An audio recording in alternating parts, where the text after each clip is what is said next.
My name is Christopher Nighthawk, and I have to share the true events that unfolded at Raven Rock during the spring of 1973. Folks believe I foresaw that earthquake using advanced scientific gear, but that's only part of the story. The discoveries I made in those caverns upended everything I believed about reality.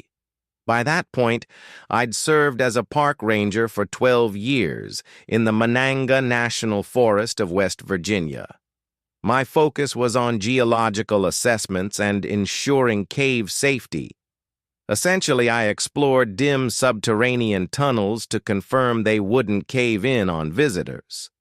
It wasn't exciting, yet I knew more about rocks and limestone than most folks knew about their own neighborhoods. At 38 years old, I'd encountered plenty of oddities in caves, but they usually boiled down to straightforward causes. Unusual noises from air currents weaving through limestone channels, chilly patches from hidden watercourses, luminous shapes from minerals catching light oddly. My Cherokee grandfather shared legends of resonant stones and ghostly whispers, though I dismissed them as ancient folklore blended with the cave's natural echoes. The partial hearing loss in my left ear complicated things further. Vietnam shrapnel had wrecked something in there, distorting sounds and making everything feel slightly amiss. Perhaps that's the reason I sensed the disturbance at Raven Rock ahead of the others. The report arrived on a Tuesday morning in March. Some hikers mentioned eerie sounds from the Raven Rock section, melodies or chants reverberating out of the mountain.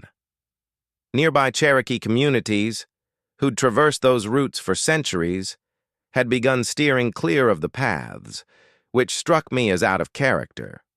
Likely just seasonal thawing creating fresh water channels, my boss suggested, passing over the details. Grab your tools and investigate. Confirm the caves remain secure. Raven Rock lay 16 miles from the closest road, reachable solely via a winding trail through dense woods. The limestone outcrop towered 200 feet over the treetops, honeycombed with caverns that the Cherokee had utilized for rituals well before European pioneers showed up. Over the years, I'd charted much of the network, 7 primary rooms linked by tight corridors with subterranean rivers draining toward the lowland. The trek consumed 3 hours, my 40-pound pack of gear weighing me down, seismic detectors, sound recording devices, stability testing equipment, and survival essentials, routine for any cavern probe. From the instant I arrived at the foot of Raven Rock, unease settled in. The woods were eerily still. No birds calling, no squirrels rustling, no bugs humming amid the budding spring blooms. The breeze itself appeared subdued, as if the entire ridge were pausing in anticipation. My instruments showed standard levels: temperature, moisture, barometric pressure, all as anticipated. Still, a chill crept over my skin, like unseen eyes tracking my movements. The primary opening gaped like a shadowy maw in the rock wall. I'd ventured in countless times previously, yet now it appeared altered, more cavernous, more ominous. I dismissed it as fancy, flicked on my helmet light, and proceeded. The interior felt off right away. I'd logged hundreds of hours below ground, and each cavern carries its unique vibe. Some inviting, others indifferent, a handful outright antagonistic. But Raven Rock seemed sentient, as though it registered my presence and pondered its response. I began in Chamber 1, right beyond the entry. There, I positioned the seismic device and recorded initial data on rock firmness and stream currents. The figures appeared routine, yet the hush was abnormal. Typically, caves resonate with water drops or faint echoes off the walls. Here, the void was total, weighing on my eardrums like submerged pressure. The afternoon passed as I plotted heat fluctuations and inspected load-bearing points. The stone displayed no strain or fresh shifts. Spring runoff levels were typical. Ventilation flowed adequately. Scientifically speaking, Raven Rock was a solid, ordinary setup. Then why the persistent sensation of scrutiny from the inner rooms? I ought to have departed as daylight faded, but duty compelled me onward. If visitors detected peculiar audio, I had to pinpoint it. Doubtless air currents navigating novel routes carved by flooding. That's when the initial tone emerged, faint and subdued, resembling distant murmuring. It originated from Chamber 7, the farthest recess in the complex. I contacted my boss and asked for approval to haul in more gear for a deeper look. My expertise lay in geological assessments, and if anything odd was stirring in that cavern network, I'd uncover the truth behind it. Our follow-up visit to Raven Rock brought along handheld seismic detectors, air quality analyzers, and a fellow expert, Dave Martinez, whose focus was subterranean hydrology. Should anyone be sneaking through secret tunnels into the cave, we'd spot the evidence. Dave dismissed the whole thing right away. "Feels like you've been diving into too many ancient Cherokee tales," he remarked during our trek along the path. "Talk of singing rocks and ghostly whispers. Get real, Chris. You're smarter than that." Yet even he fell silent upon arriving at the outcrop.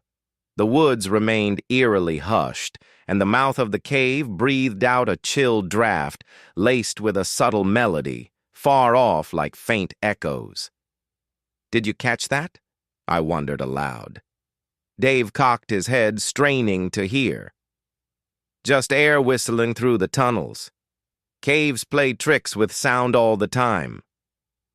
Deeper in, though, our tools revealed undeniable oddities. The seismographs detected pulsing tremors without any outside trigger. The gas monitors registered chemical traces alien to typical karst formations. Heat levels shifted in rhythms that mocked any known environmental pattern. And within Chamber 7, those wall drawings had spread further. "Unbelievable," Dave murmured, tracing the new markings with his fingers. "These resemble classic Cherokee symbols, yet they're illustrating current happenings. Check this out. Structures just like those in Charleston. And that date, the one you mentioned earlier, it's echoed across several panels, 3 days from now." That's when the relics turned up. Littered across the floor were items utterly out of place in an isolated cavern. A watch frozen at 3:17, a little boy's metal truck, a paper dated next week. They appeared freshly deposited, but that defied logic. The site had been utterly cut off before we pried open the entry. Dave snatched the newspaper and gaped at the front page. "Earthquake ravages Charleston. Hundreds presumed lost." "Gotta be fabricated," he insisted, though his tone wavered. "Some twisted prankster's work." As he spoke, the low drone resumed, but this time I realized it stemmed from no concealed devices or illusions. The very rock faces were quivering, generating overtones that thrummed right through my core. Dave noticed it as well. His gaze widened as the noise intensified. "We're getting out of here," he urged, "immediately." The cavern, however, had different plans. When we attempted to retreat from Chamber 7, our access route was sealed by an unbroken slab of stone, no rubble, just seamless blockage. The rock appeared to have expanded right over the gap, locking us in. Dave hammered at it with his torch, but it held firm without a crack. "There must be an alternate exit," he declared, fear edging his words. "Caves don't seal up on their own." The resonance evolved, layering various pitches into sequences that mimicked speech. Then, against all reason, comprehension dawned. Visions flooded our thoughts. Seismic faults snaking beneath West Virginia's bedrock, mounting strain in hidden fissures, plate tensions hitting breaking points. But these weren't mere natural phenomena. They were presented intentionally, as if a caution from an entity that grasped the range's geology more profoundly than any mortal expert. Dave sank to the ground, reeling from the psychic link. Quote 13. Quote he breathed. Quote 14. Quote. The barrier shifted, turning see-through as crystal. Beyond it lay unmapped sections brimming with Cherokee relics, illuminated by an ethereal glow without apparent origin. At the heart stood spectral forms resembling humans, yet formed from the cavern's own calcite, timeless medicine people embedded in the animated stone. One advanced and fixed its gaze on me. His voice reached me both externally and internally. "The peaks hold memory of every tremor. The coming quake strikes in 3 days. Countless souls perish without your alert." The partition hardened once more, confining us in Chamber 7 with insights we doubted we could relay credibly. Yet as time dragged on and the grotto persisted in unveiling its surreal revelations, I knew we had no alternative. The range sought to avert tragedy, selecting us as its messengers. At first light, the cavern freed us, the obstruction dissolving as if illusory. Dave and I emerged into the sun, burdened with proof no rational mind would accept. Snapshots of anomalous artwork, anomalous tremor data, and an unshakable conviction of contact with forces transcending comprehension. Dave made a beeline for the ranger station to report a geological crisis right away. I understood the need to stick to protocol, yet I also realized that bureaucratic paperwork and endless discussions would drag on for weeks. With the cave's dire message ringing in my ears, we were down to under 48 hours. In a move that could either rescue countless folks or end my professional life, I headed to Charleston and barged into the mayor's office unannounced. "You have to clear out the downtown district," I insisted to Mayor Patterson, laying out my photos on his desk. "A massive quake is hitting the day after tomorrow, right at 3:17 p.m. He stared at me as if I'd gone completely off the rails. Quote 18, quote 19, I countered. Quote 20.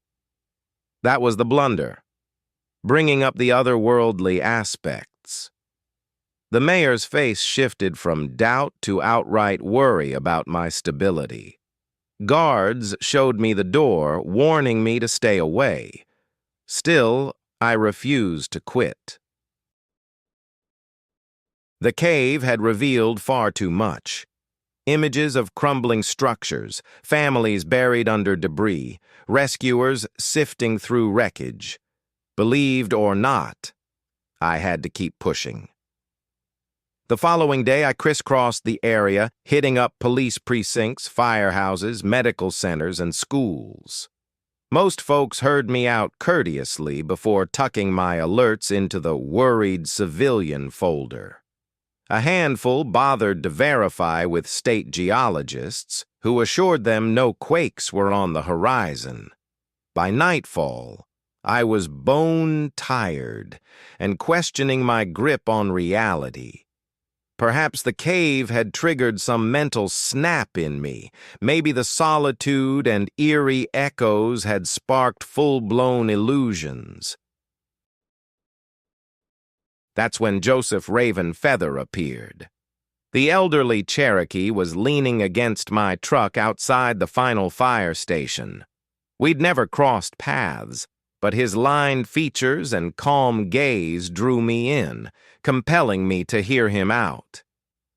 "You've entered the Singing Stones," he stated flatly. It wasn't phrased as a query. __, quote, _23, __.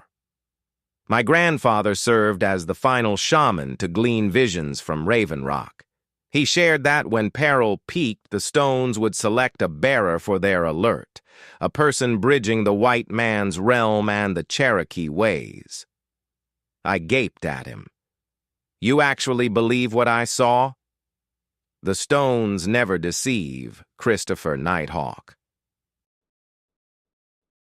They've guarded this territory for generations, shielding the inhabitants long after they stopped heeding the call. __, quote _25, __, Joseph possessed ties I lacked. Cherokee kin scattered across the region, versed in ancestral tales and faithful to the insights of holy places. Before the clock struck midnight, we'd discreetly circulated the alert via tribal elders, neighborhood preachers, and figures of influence who recognized that certain truths bypass formal systems. On the morning of the foretold quake, scores of residents devised reasons to avoid central Charleston. Children stayed home feigning ailments. Desk jockeys phoned in unwell. Building teams uncovered pressing tasks in other spots. No chaotic flight, no hysteria, just a subtle withdrawal by those who valued timeless prophecies over contemporary science. At 3:15 p.m., I perched on a ridge above the town, clutching a handheld quake detector and hoping against hope I'd been mistaken. Precisely at 3:17, the ground heaved. The tremor endured 93 seconds and hit 6.8 on the RTOR scale. It toppled two high-rises, splintered glass across the business core, and split the base of Charleston's primary hospital. Yet, thanks to the heed paid to that ethereal alert, only 12 lives were lost. Not the multitudes from the cave's grim forecast. The formal probe hailed my cutting-edge seismic methods and clever blend of age-old lore with standard geology for foreseeing the disaster. Nobody probed too deeply into my approach. They simply appreciated that I'd treated the risk with the urgency it demanded, raising the cry in time. Deep down, though, I grasped the reality. The Cherokee healers, slumbering in Raven Rock's cavernous stone, had stretched through time to safeguard their lineage. The Singing Stones had picked an envoy straddling dual realms, and in alliance, we'd denied fate a devastating toll. That quake reshaped my existence entirely. Not merely by validating the cave's uncanny foresight as genuine, but by compelling me to embrace a lifelong evasion. My Cherokee roots ran deep enough to catch the stone's melody, imposing duties I could no longer evade. In the months that followed, I reached out discreetly to fellow park rangers and geologists operating around Cherokee holy places across the Appalachian region. The accounts they shared with me echoed one another in striking ways. Bizarre sensor data, gear failures, and mounting signs that an ancient force was stirring in those revered ritual spots. Whatever the Raven Rock presence was, a blend of earthly elements and ethereal essence, it appeared connected to a broader web. Cherokee spiritual leaders had selected those locations for their rites precisely because the earth there pulsed with inherent strength. Rock structures capable of holding and relaying knowledge through generations, a mountain awareness that recalled every tremor and foresaw the ones to come. I began serving as an informal bridge between the National Parks Authority and indigenous elders, recording instances of odd occurrences and honing my skills to decipher the alerts emanating from the vibrant rock. No official handbook outlined such a role, yet it was essential work that demanded attention. The partial deafness in my left ear proved unexpectedly beneficial. The sound waves employed by the cave spirits for messaging were somewhat muffled by my impaired eardrum, which screened out irrelevant clamor and allowed me to zero in on the resonant tones conveying true significance. What I once viewed as a limitation was actually a built-in receiver, attuning me to whispers beyond most folks' perception.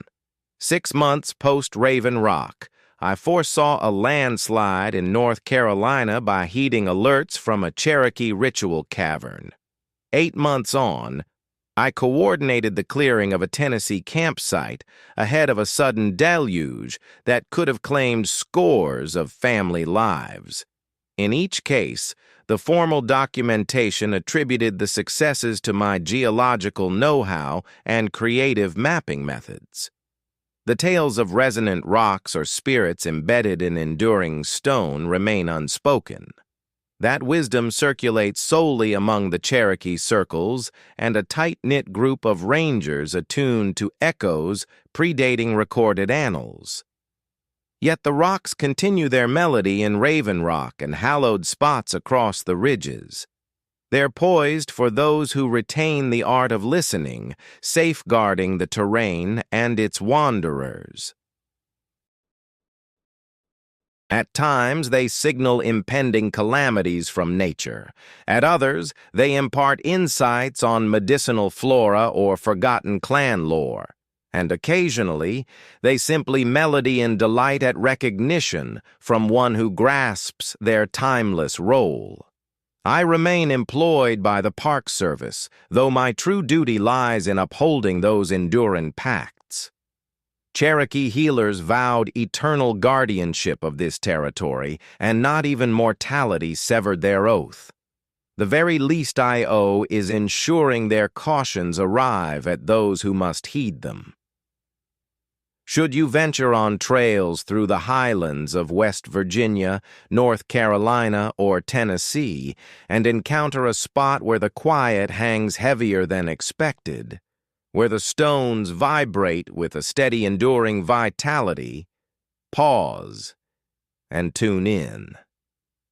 You could be on consecrated soil tended by timeless sentinels still vigilant over their kin.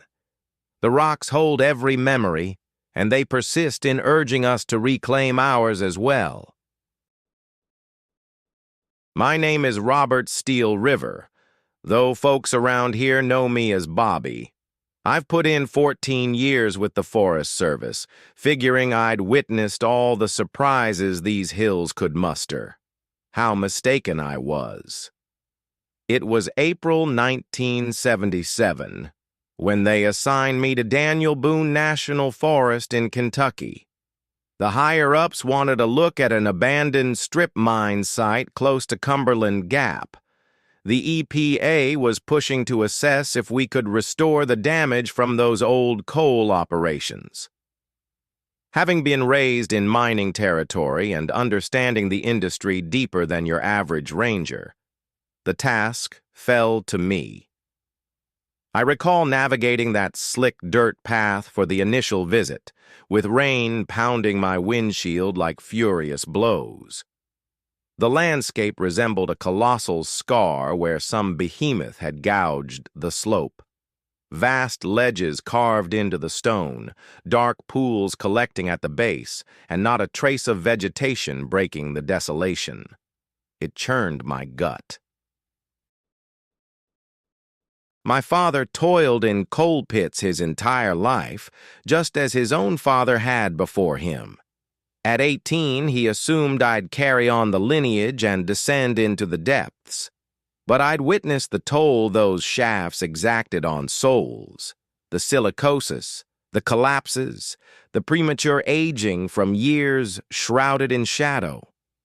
When I announced my plan to pursue forestry studies, he went silent for half a year.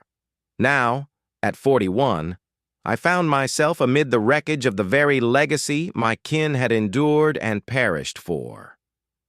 The twist of fate hit hard. I pulled my Forest Service vehicle to a halt at the remnants of the primary entrance. The iron placards were corroded beyond legibility, but I could still discern Blackwater Mining Company and the year 1962. That marked the infamous blast. Methane sparked in the primary tunnel, claiming 47 lives. My father had buddies laboring there. He'd recount yarns about those who never returned. The downpour had persisted for 3 solid days. The downpour had transformed the ground into a sticky mire that clung to my boots with every step. I hauled my supplies out of the truck, soil analysis tools, Geiger counter, camera, and a stack of vials for samples that could stock a whole research facility. The EPA insisted on a thorough ecological survey before releasing funds for remediation. Heading to the derelict mine opening, I picked up on an odd detail right away. Not a single bird in sight.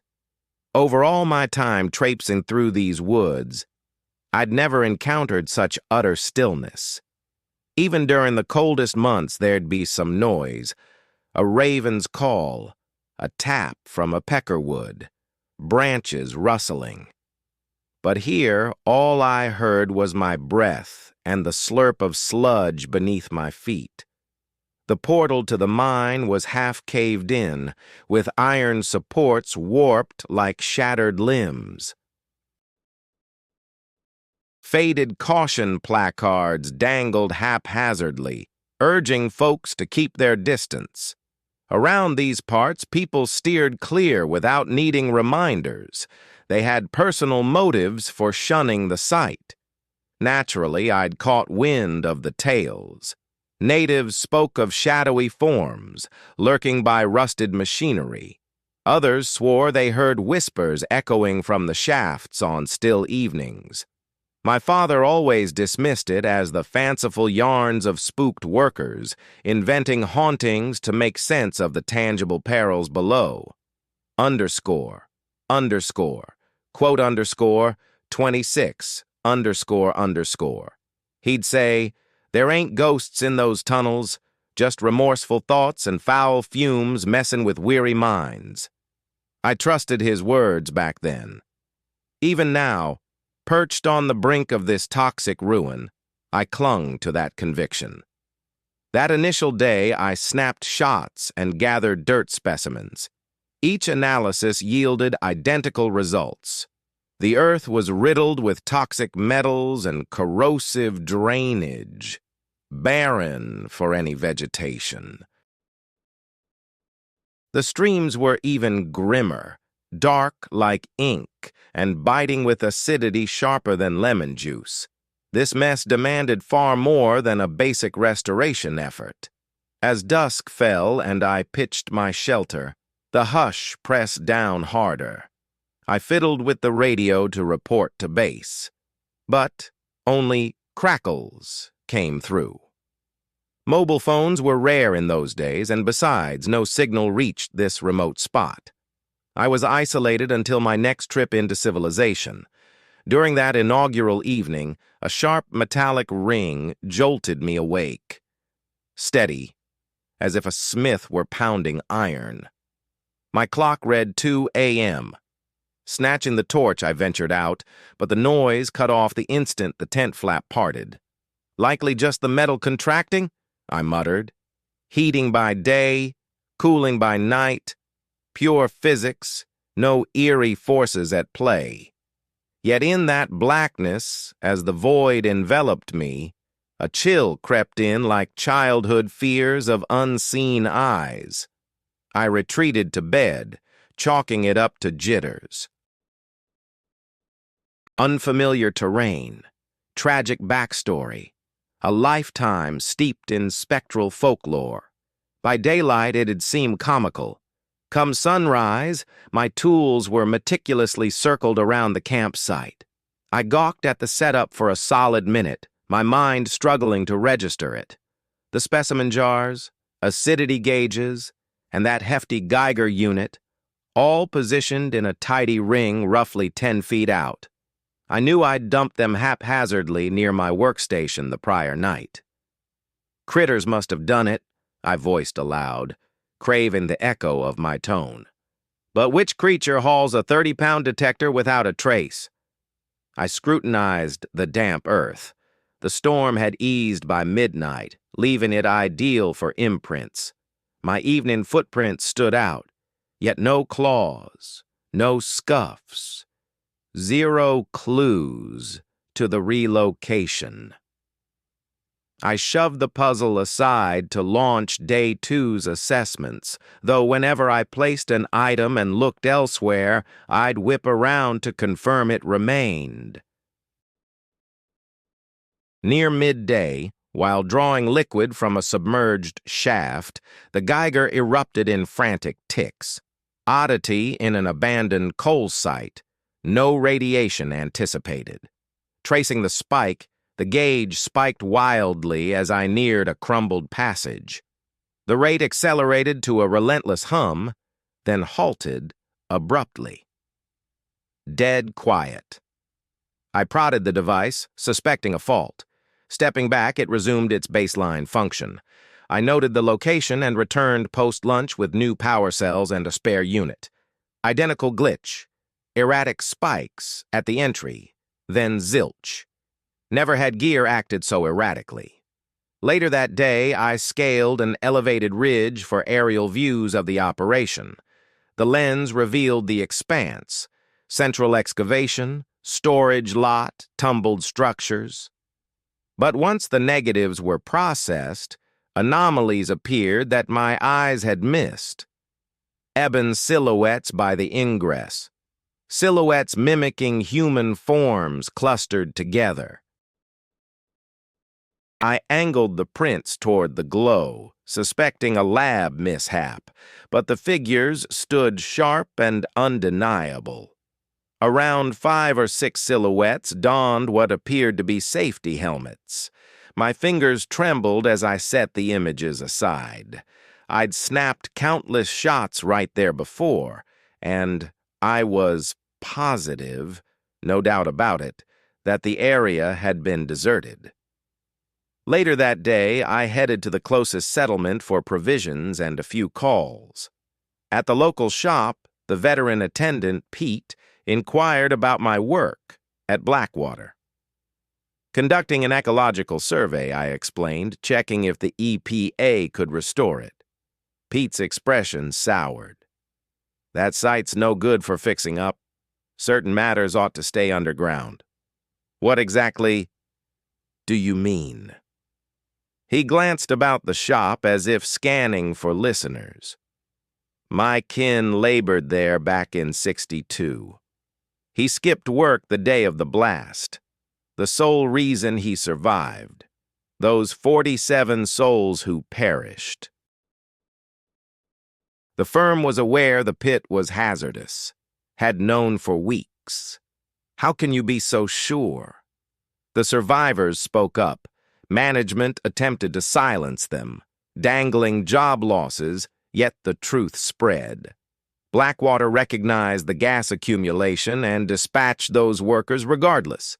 Cut costs on airflow by sacrificing decent lives. A shiver coursed through me. And what became of the outfit? Attorneys swept it under the rug.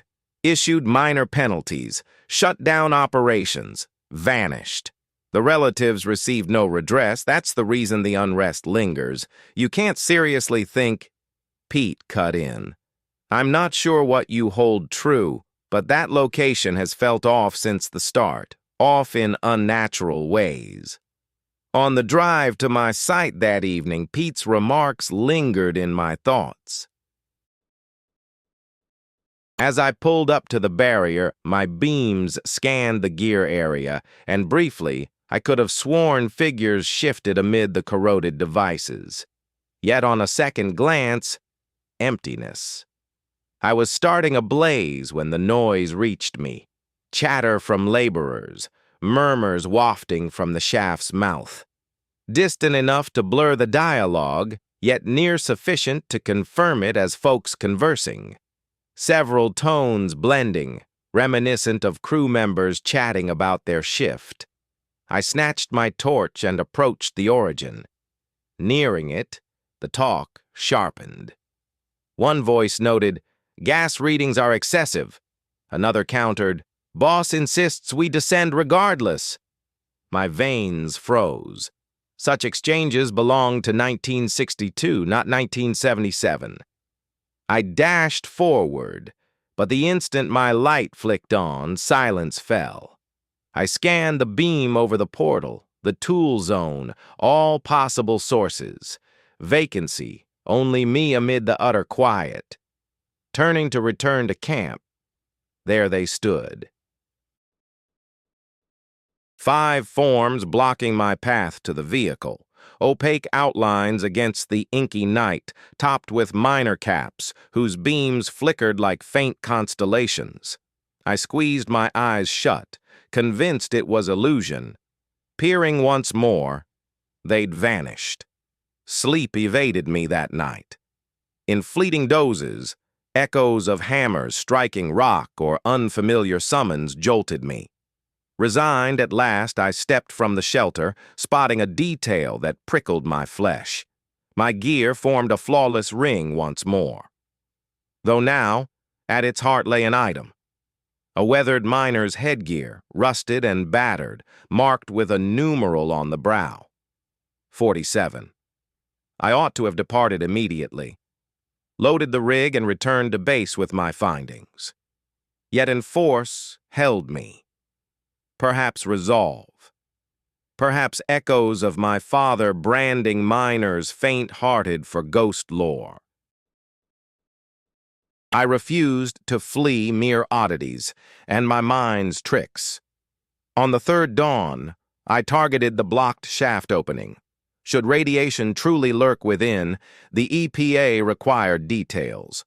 Donning my protective cap, seizing my sturdiest beam, I wedged past warped metal supports.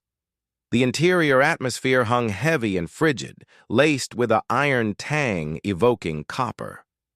My steps resounded oddly in the void, as if rebounding from absent barriers. I traced the remnants of the primary passage, sampling the vapors with a detector at intervals.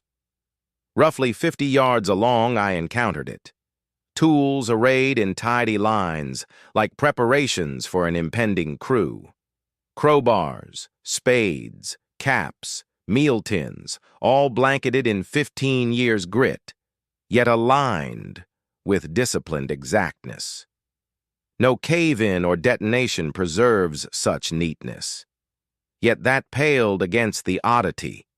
Every cap lamp shone. 47 beams illuminating the gloom, each perched atop its tool. Power sources long expired, yet they projected eerie patterns on the passages. I tallied them doubly for accuracy. 47. Precisely the tally of lost lives. I retreated from that corridor at top speed. My sensor raged, but not for natural gases like methane or monoxide. It registered an anomaly, one beyond its calibration. Once I emerged into the open air, my fingers trembled so violently that operating the radio proved nearly impossible. Interference crackled louder than before, yet I managed to connect with the Forest Service operator. "Bobby, is that you? Signals fading in and out." I urged him to alert the environmental team, insist that the location was off, with data that defied logic. "Repeat that." "You're dropping." But then the line went silent. Attempts to reactivate it yielded nothing. The power source had emptied entirely, despite a fresh charge earlier that day. The rest of the afternoon dragged on as I labored to rationalize it all. Buried magnetic forces might disrupt gear. Certain shafts harbored inherent radioactivity from mineral traces. Corroding cells could generate eerie glows in shadows, mimicking the otherworldly. Yet those murmurs defied such logic. They echoed anew that afternoon, voices of laborers shouting coordinates, cautioning on fumes, demanding improved airflow, always originating from hidden spots, always vanishing as I approached. Near dusk, while collecting liquid specimens, an oddity caused my equipment to slip from my grasp. Impressions etched in the damp earth near the shaft. Recent marks from that very day. Sole patterns from sturdy work boots, the heavy groove style standard in 1962. I pursued the path, pulse racing fiercer with every stride. It snaked from the portal to my base camp, looped around the shelter thrice, then reversed course. Yet the volume suggested far more than a solitary figure. Scores of them, marching in unison like a crew bound for the shift. That evening, I hunkered in the cab with barriers secured and motor humming. I assured myself it was mere prudence. Deep down, though, terror gripped me. Worse than childhood nights, cowering from imagined beasts beneath the covers. Promptly at 11, they appeared, visible across the glass, a procession of figures traversing the gear lot toward the opening. They shuffled wearily, as if exhausted from grueling labor. Each bore implements and donned the beam caps I'd glimpsed within. They seemed as tangible as passers-by on a sidewalk, save for the absence of tracks or noise. I tallied them under the beam's glare, 47, matching Pete's account, echoing the tally scrawled on the cap they'd deposited. The final one paused, gazing straight through the barrier. His features youthful, perhaps mid-20s, streaked with grime and bearing gentle eyes akin to my father's. He lifted a palm in a modest greeting, as to a long-time acquaintance, then gestured toward the vehicle's rear. I twisted to check, and upon facing forward, the group had vanished. Utterly, as if illusory. But on the back pane, smeared in dirt, stood a lone term: remember. I fled to the settlement that night, securing a room at an inn. The attendant eyed my disheveled state and inquired about my well-being. I probably appeared wrecked. "Only weary," I replied. "Plenty have descended from Blackwater in that condition," he noted. "Few return." I passed the hours in that lodging, eyes fixed upward, mind wandering to my father, his tales of lost diggers, the Blackwater blast and its avoidable nature. 47 souls perished due to a choice valuing expediency over lives, skimping on air systems. Dawn brought a call to my overseer, seeking reinforcements for security. He promised aid soon, though delays were likely. I returned to Blackwater regardless. Duty compelled me, but solitude ended now. This round I carried an offering beyond dread, the facts themselves. Day 4 unfolded in the local archives, sifting faded periodicals and firm ledgers. Discoveries ignited fury within. Pete had nailed it. Management recognized the perils. Documents cited tolerable hazards and budget-friendly safeguards. They'd noted accumulating vapors a fortnight prior, yet deemed shutdown for fixes too pricey against output. The blast struck at 2:17 p.m., April 15, 1962. The lead supervisor sought a pause for readings, overruled by higher-ups. 47 entered the ridge and stayed entombed. Kin pursued justice, but legal maneuvers from Blackwater drowned the claims in delays. Many bereaved accepted trifles merely to sustain households, a token penalty to authorities, and the firm emerged unscathed. Accountability evaded all. No incarcerations. The fallen received no dignified rest. Their remains lay entombed in rubble as recovery exceeded thrift. I motored to the workings with resolve burning and strategy formed. The environmental review from the EPA would have to hold off. Those guys merited more than rotting away unnoticed in some toxic pit. That night, as I pulled up to the entrance barrier, I spotted that my gear had been shifted once more. Though now it wasn't circled up. Instead, the items stood in precise lines, reminiscent of soldiers at parade rest. 47 items altogether, matching the number of those lost souls. I approached the mouth of the mine and addressed the void around me. I understand the events that unfolded. I grasp the reason you're lingering. The quiet was absolute. No breeze rustling, no bugs chirping, not even my pulse thumping in my ears. It was as if the entire ridge was tuned in, ears perked. I'm Bobby Steel River. My father toiled as a miner, same as you all. I've come to share your tale. That's when the sound of steps echoed from behind. I spun around to face the fellow from the previous evening, the one who'd signaled me.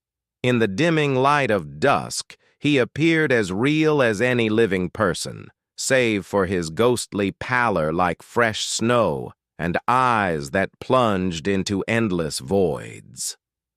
Quote underscore 37 underscore, I stated, the name jumping back from the old clippings. 24 years old, wed just half a year, perished while alerting the crew to the fumes. He gave a deliberate nod, then gestured toward the tunnel's opening. Shapes started to materialize from the gloom. Workers in their grimy outfits, clutching picks and lamps, the beams casting a gentle luminescence through the murk. The full 47, arrayed in orderly ranks, poised as if awaiting commands. They assured us it was clear, Jack murmured, his words echoing like they rose from some deep shaft.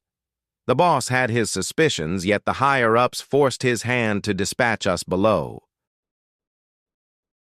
The stench hit us right as we descended. "What is it you seek?" I inquired. "Justice," came a reply from elsewhere, and I pivoted to spot an elder figure sporting a foreman's tag. Quote underscore 41 underscore, I can draft an account, I offered.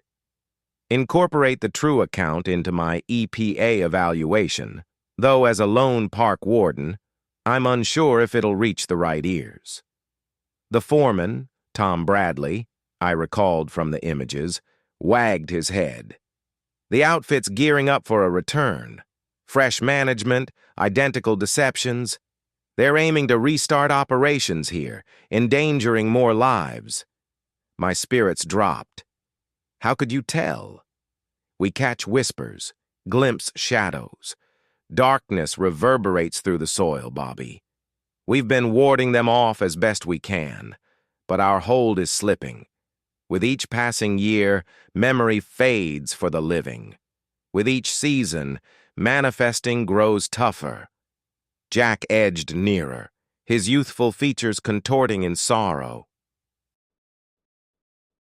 Sarah found another husband 5 years back. Our little one now looks to him as father. I hold no grudge. She needed to rebuild. Still, it leaves the world with one fewer soul who knows the real story of this place. Scanning their expressions, I saw echoes of my own paw in each gaze. Hard-working folks who braved the depths for fair labor, folks who relied on their leaders for protection, folks sacrificed to corporate avarice. What steps can I take? I wondered aloud. Force the recollections, Tom urged. Formalize it. Etch it in stone. Abruptly, tremors rippled beneath us. Tools in the clearing clattered and toppled as disturbances stirred within the abandoned passages. A gust arose from thin air, laden with the tang of natural gas and dread.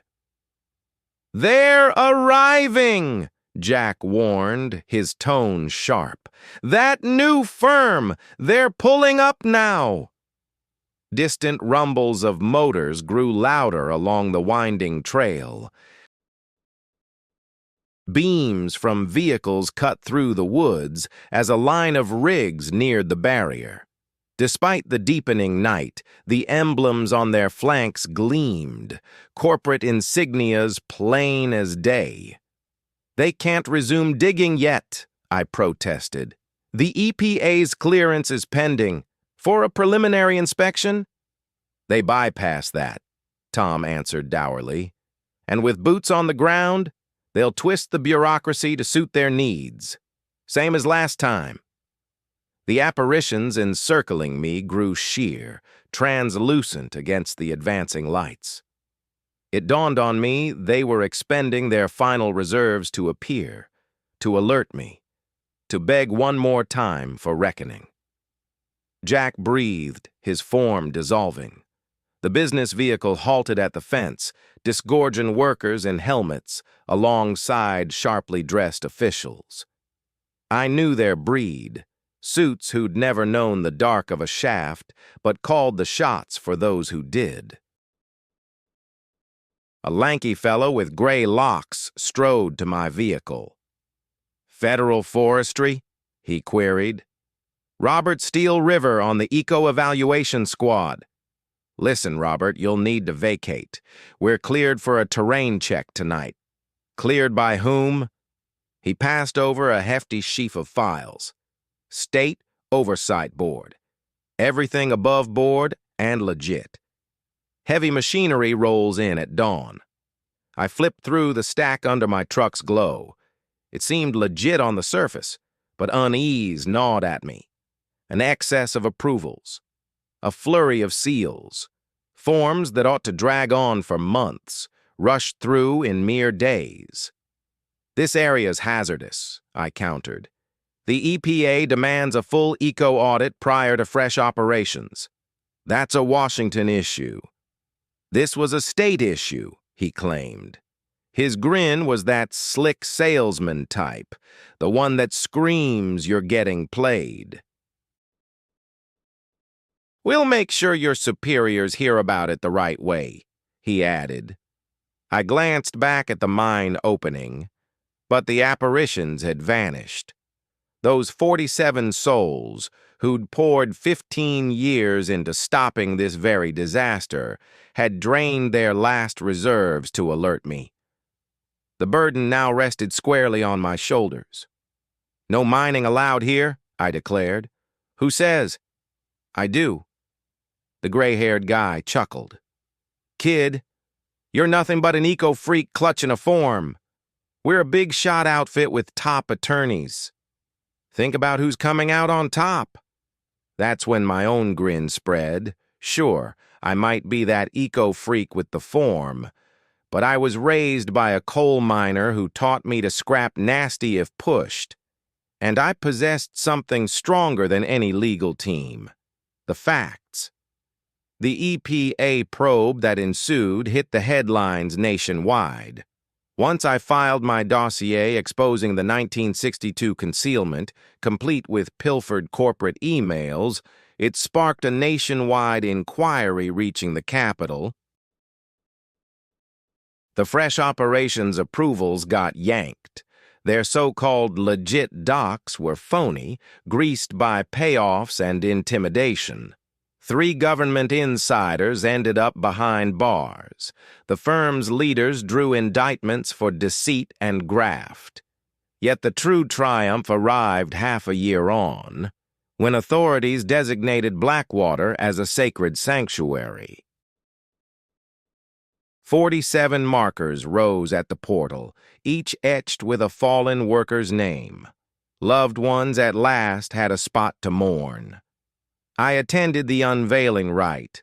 As the final relative laid blooms on the final marker, a profound calm washed over me, one so rooted it felt born from the soil. The heavy quiet that had gripped the area lifted, giving way to the everyday chorus of woodland. Avian calls echoed through branches, breezes whispered in foliage, the pools from the digs even flowed purer. That evening, I pitched camp at Blackwater once again. By the flames, Jack Morrison materialized for the ultimate goodbye. His expression was serene, almost youthful, as if a burden had slipped free. Quote 48, he uttered plainly. Quote 49.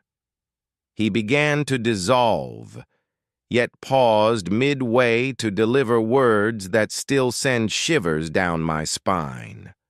More shafts exist. Bobby. Other spots where decent folks perished for rotten causes. They're hoping for a fellow like you. He nailed it.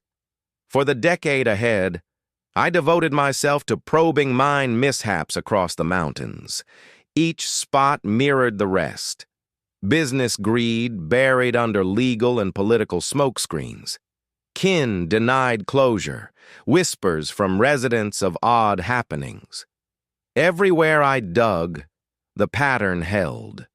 Ghosts of lost diggers striving to avert fresh calamities, their strength ebbing as recollections dimmed. A few were tranquil, akin to Blackwater's crew. Some seethed, striking at intruders. But everyone yearned for their tales to surface. I aided in creating 7 additional tributes, 7 more havens for farewells to dads, boys, siblings lost in gloom. With each homage to the departed, the unrest ceased. With each revelation of reality, reckoning arrived at last. Still, scores of such grounds linger, perhaps hundreds. Firms cling to lucrative veins, scheming to revive forgotten deeds. Periodically, alerts reach me of fresh stirrings at deadly locales, fresh schemes to excavate tainted turf. The gone hold on to every detail, the quick let go too fast. Hence this tale from me. One day you could pass a shuttered pit and sense eyes upon you. You might catch murmurs on the gusts or flickers at vision's edge.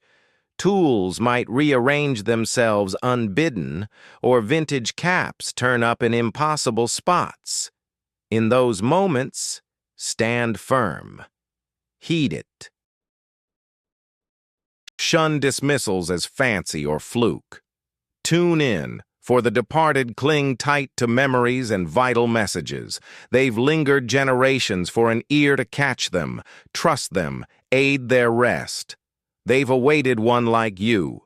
Blackwater endures, shielded by national statute, ringed by 47 pale stones. Should you roam Daniel Boone National Forest, swing by the homage. Relatives still drop petals and offer devotions. Wardens lead kids' outings, sharing tales of extraction past and labor safeguards. But venture at dusk as glow wanes and shades stretch, and you could spot what guides omit. Faint figures in vintage digger garb, treading softly past the stones. They're no longer ghosts, stirring unrest. They're simply stopping by, keeping watch over the monument that at last brought them peace. Tranquility has settled over them. Their tale is out in the open, their devotion honored, their wrongs set right. Yet in another corner of these rugged peaks, within some forsaken shaft, 47 other souls linger in anticipation, and their window is closing fast. I'm Samuel Crowfeather, Sam to the locals. For 11 years I've served as a ranger in Jefferson National Forest. All those years I figured I'd faced every sort of peril these hills could unleash on a fellow. Turns out, I couldn't have been more mistaken. Flat out off base. It was August 1956, and the summer swelter was brutal that year. A sticky, oppressive warmth that clung like a sodden quilt, refusing to ease up. I'd been handling search and rescue ops ever since returning from the war. Kicked off immediately after my 45 discharge. After the horrors I witnessed in France, I reckoned guiding wayward hikers back to safety would feel straightforward, serene even. Raised Baptist, in these very hollows I attended services every Sunday before enlisting. But hauling corpses from shattered sanctuaries in Normandy, seeing decent soldiers perish in agony, pleading for a deity who appeared absent. After that, I quit putting stock in anything I couldn't verify with my senses. These woodlands turned into my sanctuary. The towering evergreens, the crisp breezes, the straightforward labor of preserving lives, that sufficed as my creed. My outpost is perched 12 miles from the closest settlement, atop Peters Mountain, where faded logging paths dissolve into game tracks. Solitude reigns there. No phone service, no power beyond my generator's hum. Mail arrives weekly at best. On most days, I wouldn't have it any other way. But that August morning I found myself yearning for a phone line, desperately so. The alert crackled over the state police radio shortly after daybreak. A disappearance. Dr. Helen Morrison, an academic from the northern cities, researching historic faith groups in the Highlands. She'd lodged at the town's inn for 2 weeks, snapping photos of deserted chapels and chatting with elders about bygone eras. The last sighting was her venturing toward Peters Mountain, loaded with photography equipment. She aimed to capture the remnants of an ancient chapel. I recognized the spot right away. Every ranger in Jefferson Forest was aware of the decrepit church in Serpent Hollow, though we rarely discussed it. The sect that erected it vanished in 1934, some ritual mishap with faith. Elders whispered of serpent strikes, plenty of them. The remnants fled, abandoning the site to the wilds. I'd skirted the ruins several times across the years, typically pursuing strayed trekkers who'd strayed from marked paths. Odd spot, for certain. The structure endured in large part, despite the collapsed roof and foliage invading the panes. What unsettled me deepest, though, was the hush. Even amid summer's chorus of chirps and buzzes, that secluded glen remained as still as a grave. Dr. Morrison had vanished 3 days prior. Her hostess noted she invariably returned by evening meal, never lingering past dusk. State troopers had combed the primary routes, but they needed a backwoods expert for the outlying zones. I packed my Jeep with essentials, medical provisions, and survival tools. The drill I'd run 89 times prior. Cordage, bandages, surplus hydration, my vintage military medic pack, whatever it took to mend injuries and escort folks to safety. That kit had rescued 23 people in my tenure, and I took pride in the tally. The trek to Serpent Hollow consumed the bulk of the morning. The rutted logging track scarcely accommodated my CJ-3A, with limbs rasping against the roof now and then. As elevation rose, the chill ought to have set in, yet the mugginess intensified if possible. Breathing grew labored, the atmosphere dense. Roughly a mile shy of the church's decay, the serpents appeared. Having spent my days in these ridges, I understood reptilian habits like the back of my hand. Such blistering temps should have driven them to shelter beneath boulders, seeking shade. Instead, they slithered in droves. Rattlesnakes, copperheads, a handful of milk snakes too, all converging on the same path, all bound for the dell. That defied nature. Peak of breeding season in August, sure, but this migration lacked any courting signs. It hinted at darker intent. I halted the vehicle and consulted my compass. The indicator veered straight toward the ruins. I rotated in place, rapped the face, suspecting a jam, but it steadfastly realigned valley-ward. That ought to have signaled retreat. The chapel nestled in a geologic depression ringed by 3 crests, as if the divine had hollowed palms and overlooked a deposit. Descending into the basin, my footsteps grinding through brittle foliage, the muteness enveloped me like a tangible force. It wasn't mere quietness. It was an utter hush that left my ears buzzing. The bugs had gone completely still. About 50 yards from the church's doorway, I spotted Dr. Morrison's gear. Her camera satchel, stand, and journals laid out in a precise ring encircling the remnants of the altar. That stone slab had split straight through its core, with heavy vines thrusting upward from the fissure.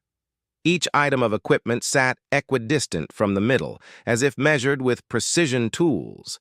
Yet the real oddity lay elsewhere. Every bit of her film was ruined, exposed to light, not shredded or broken, simply spoiled. 5 spools, all wiped clean. I lifted one journal and leafed through its pages. Her script was orderly, precise, like a true scholar's. She'd recorded local faith rituals, foot washings, baptisms in flowing waters, bouts of glossolalia. But toward the end, the notes turned erratic, more frantic. The penmanship trembled more with each line I scanned. "Folks around here clam up about the true events," she'd scribbled. ___, quote _51__. The ceremony got cut short by flames engulfing the building in 1934, though the invocation fell short of completion. Whatever it was lingers, poised even now. Her closing remark stood alone, etched in quivering script. Summoning achieved, Lord have mercy. A chill prickled the back of my neck. Dr. Morrison struck me as a rigorous researcher, no backwoods believer prone to folklore. For her to pen such words, a murmur drifted from the dilapidated chapel, soft and steady, akin to a tune being hummed. Drawing nearer, I recognized it as song, traditional hymns, the sort from bygone days.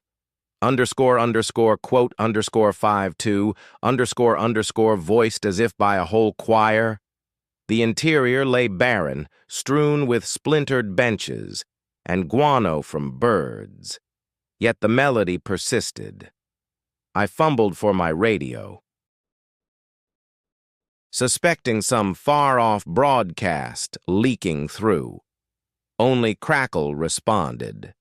The voices appeared to rise from the structure's core, reverberating from beneath the planks.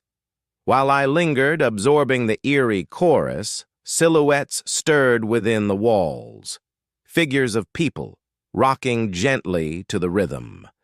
Through the shattered panes they stood out sharp, fellows in somber attire, ladies in simple frocks, all oriented toward the former dais. I rubbed my eyes fiercely and peered once more. Emptiness, nothing but shattered stone and voids. Instinct from my ranger days took over. Seek the logical cause above all. Dr. Morrison had vanished, and folks don't evaporate without trace. A full sweep of the grounds was essential, beginning right there in the sanctuary. The entryway's portal had decayed to nothing, framed by tangled ivy. I parted the vines gingerly and crossed the threshold. Debris and fallen foliage blanketed the ground, though faint traces of old seating rows remained visible. Toward the rear, the sanctuary space stood mostly bare, save for the fractured altar stone and that ring of photographic tools. What drew my eye, though, was a patch of flooring at the rear, where the litter looked churned up. Recent signs of something weighty being hauled over it. The trail of scuffs led to a trap door in the boards, an access to the undercroft. The timber appeared aged yet firm, secured by a fresh brass hasp. Somebody had ventured below not long ago. That's when Dr. Morrison's cries pierced the air, muted through the barrier, but clearly a person's plea, a female timbre begging assistance. I seized a stone, battered the lock until it gave, wrenched the panel aside, and gazed into pitch black. An odor wafted upward unlike any I'd known, cloying and decaying simultaneously, laced with brimstone that stung my eyes. But she was trapped down there, requiring rescue. My light was at hand, yet its ray faltered, devoured by the gloom. The steps below seemed robust, groaning loudly as I descended. The stench intensified with every descent. The space underneath sprawled wider than anticipated. Vast, extending beneath the chapel and farther still, lost to shadows beyond my beam's grasp. Rough-hewn rock formed the walls, etched not by chisel but by fire. Seared patterns, as if branded deep into the stone. There, at the distant edge, Dr. Morrison sagged against the barrier, wrists bound at her back. She stirred faintly, aware yet dazed, her gaze vacant and hazed.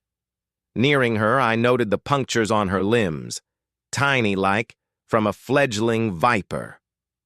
Quote 53, quote, I said, dropping to one knee to loosen the bindings. Quote 54. Her focus sharpened briefly as she met my eyes. Quote 55, she breathed. Quote 56, that's the moment the hiss began. The noise began faintly, resembling beans rattling inside a container, yet it echoed from every direction surrounding us. Vibrations pulsed through the walls, the overhead beams, and even the ground under my boots. I freed Dr. Morrison's wrists from the bindings and assisted her upright, though she struggled to remain steady. Underscore, quote underscore 57 underscore, I told her, draping her arm across my shoulders. Quote 58. She gave a feeble nod, and together we edged toward the staircase. But the closer we drew, the fiercer the rattling grew, almost furious, and that's when they appeared. Serpents slithering out from fissures in the stone, scores of them varying in length from wrist-thick timber rattlers to tiny pygmy rattlers slender as pencils, plus unfamiliar varieties whose markings twisted and flowed under my flashlight's glow. They weren't scattering haphazardly. Instead, they formed a barrier, blocking our path to the steps. "This defies normal instincts," I muttered, mostly to myself rather than to Dr. Morrison. "Reptiles don't organize in packs like that." "No natural force behind it," she murmured in response. I studied the preacher's diary. He wasn't merely toying with snakes to prove his devotion.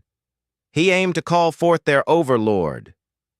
A massive king snake, stretching 6 feet and as broad as a fence post, descended from above and blocked the stairs directly. It rose up, hooding and swaying hypnotically. Yet its gaze, those eyes held a human sharpness, a calculating awareness, as if appraising our every move. I drew my sidearm, the .38 revolver I'd toted since my Army days. Quote underscore 63 underscore. The initial gunshot boomed like a cannon in the tight quarters. The round struck the king snake's torso dead on and exited cleanly. But no blood sprayed. Only a viscous, inky fluid oozed forth. The creature didn't so much as quiver.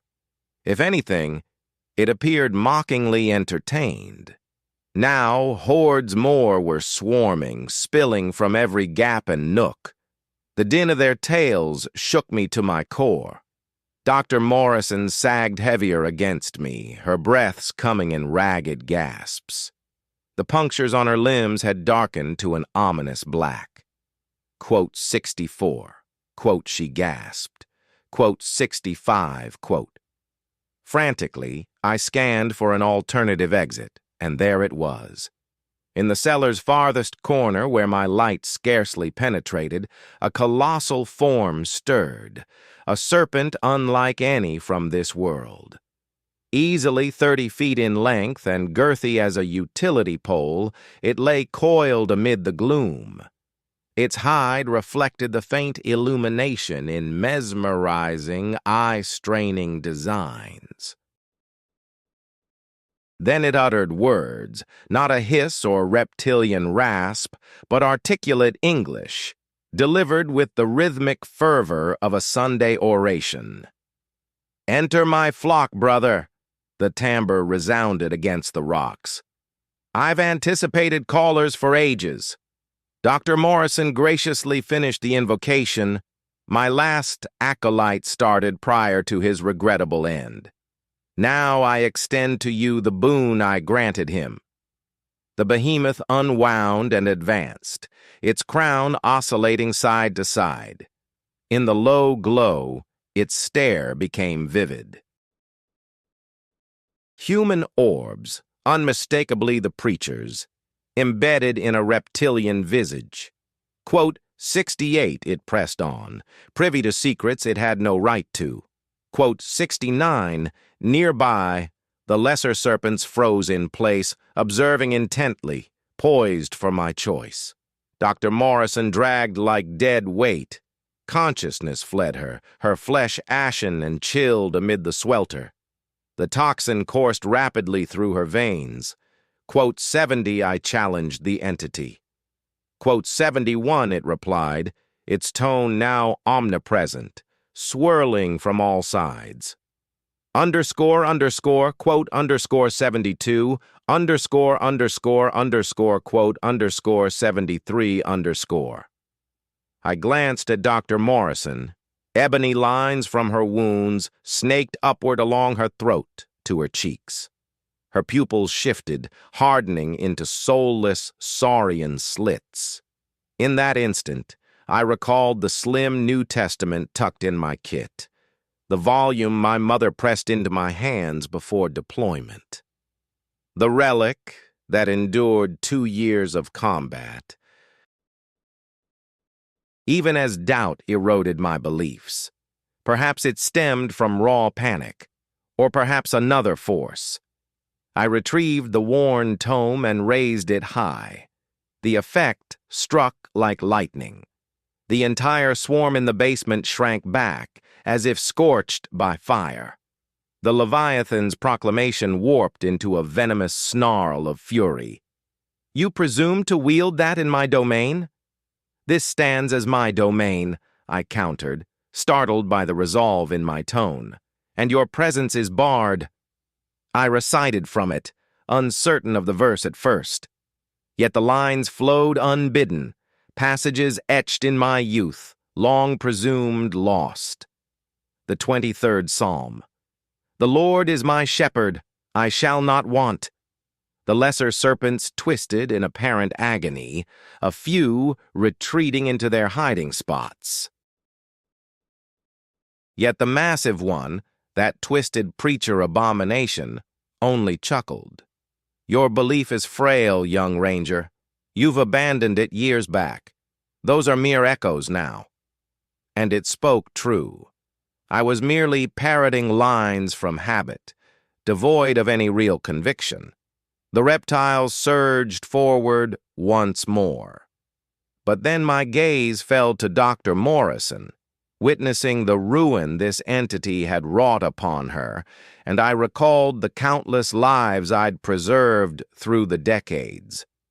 All those moments when I'd wrested folks from the brink with expertise, grit, and sheer defiance against defeat. Perhaps that constituted belief in its own right. Perhaps true faith lay not in trusting the unseen, but in committing to your purpose, to the actions you knew were right. I believe, I declared, and conviction fueled the words this time. I believe in preserving lives. I believe in shielding the innocent from threats like you. And I believe you're returning to the pit you crawled from. The compact testament clutched in my grip began to radiate warmth, and abruptly, the basement blazed with illumination.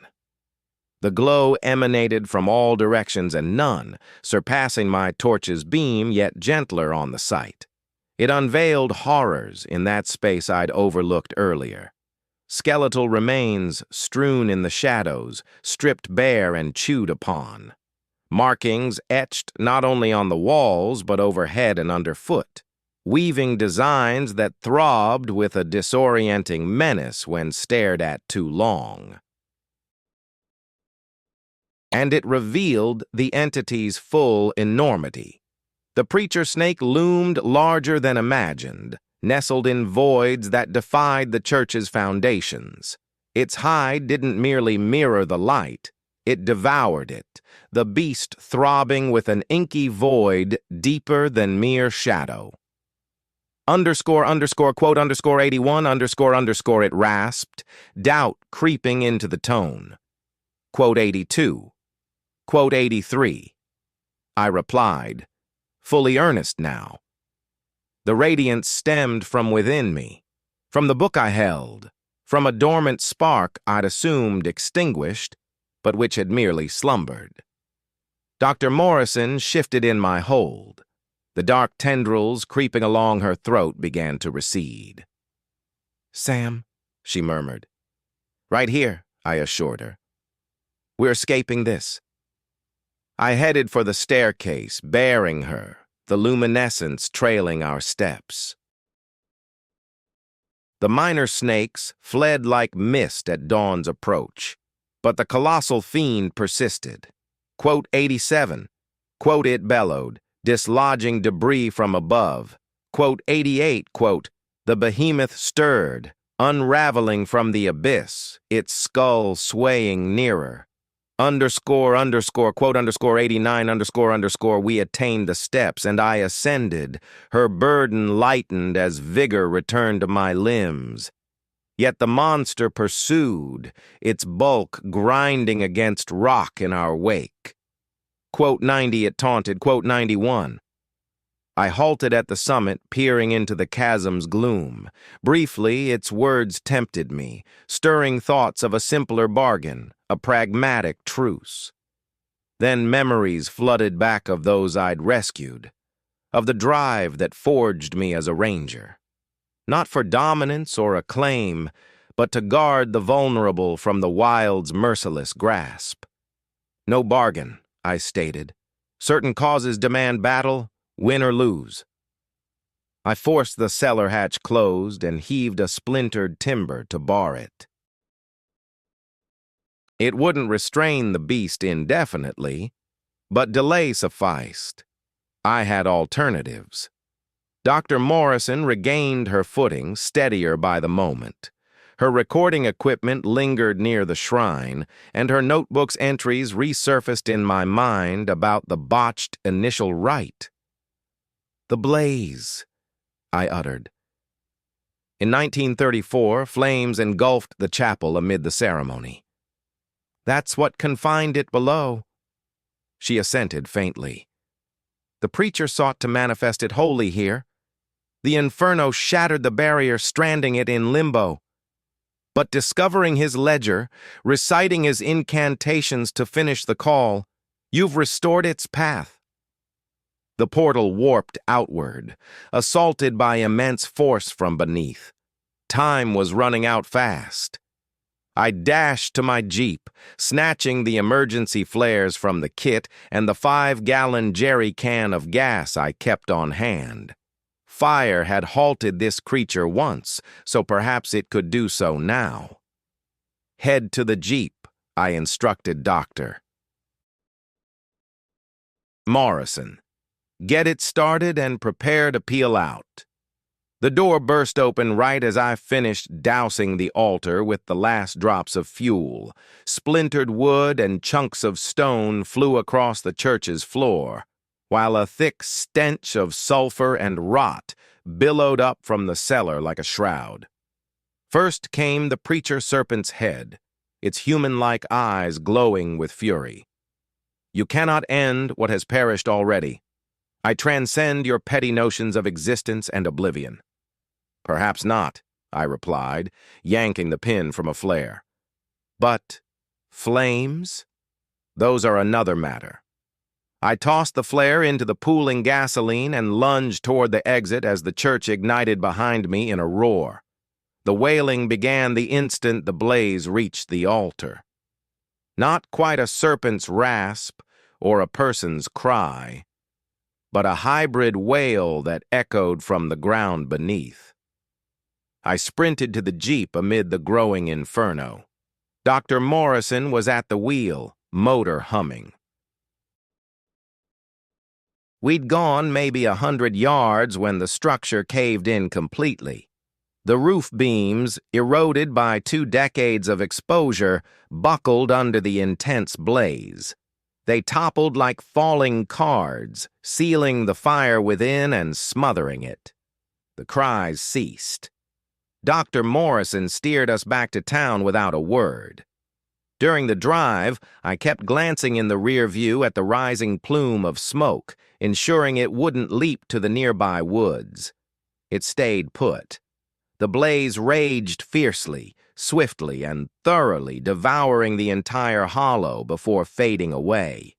Authorities chalked it up to a freak woodland blaze sparked by a tossed cigarette. Dr.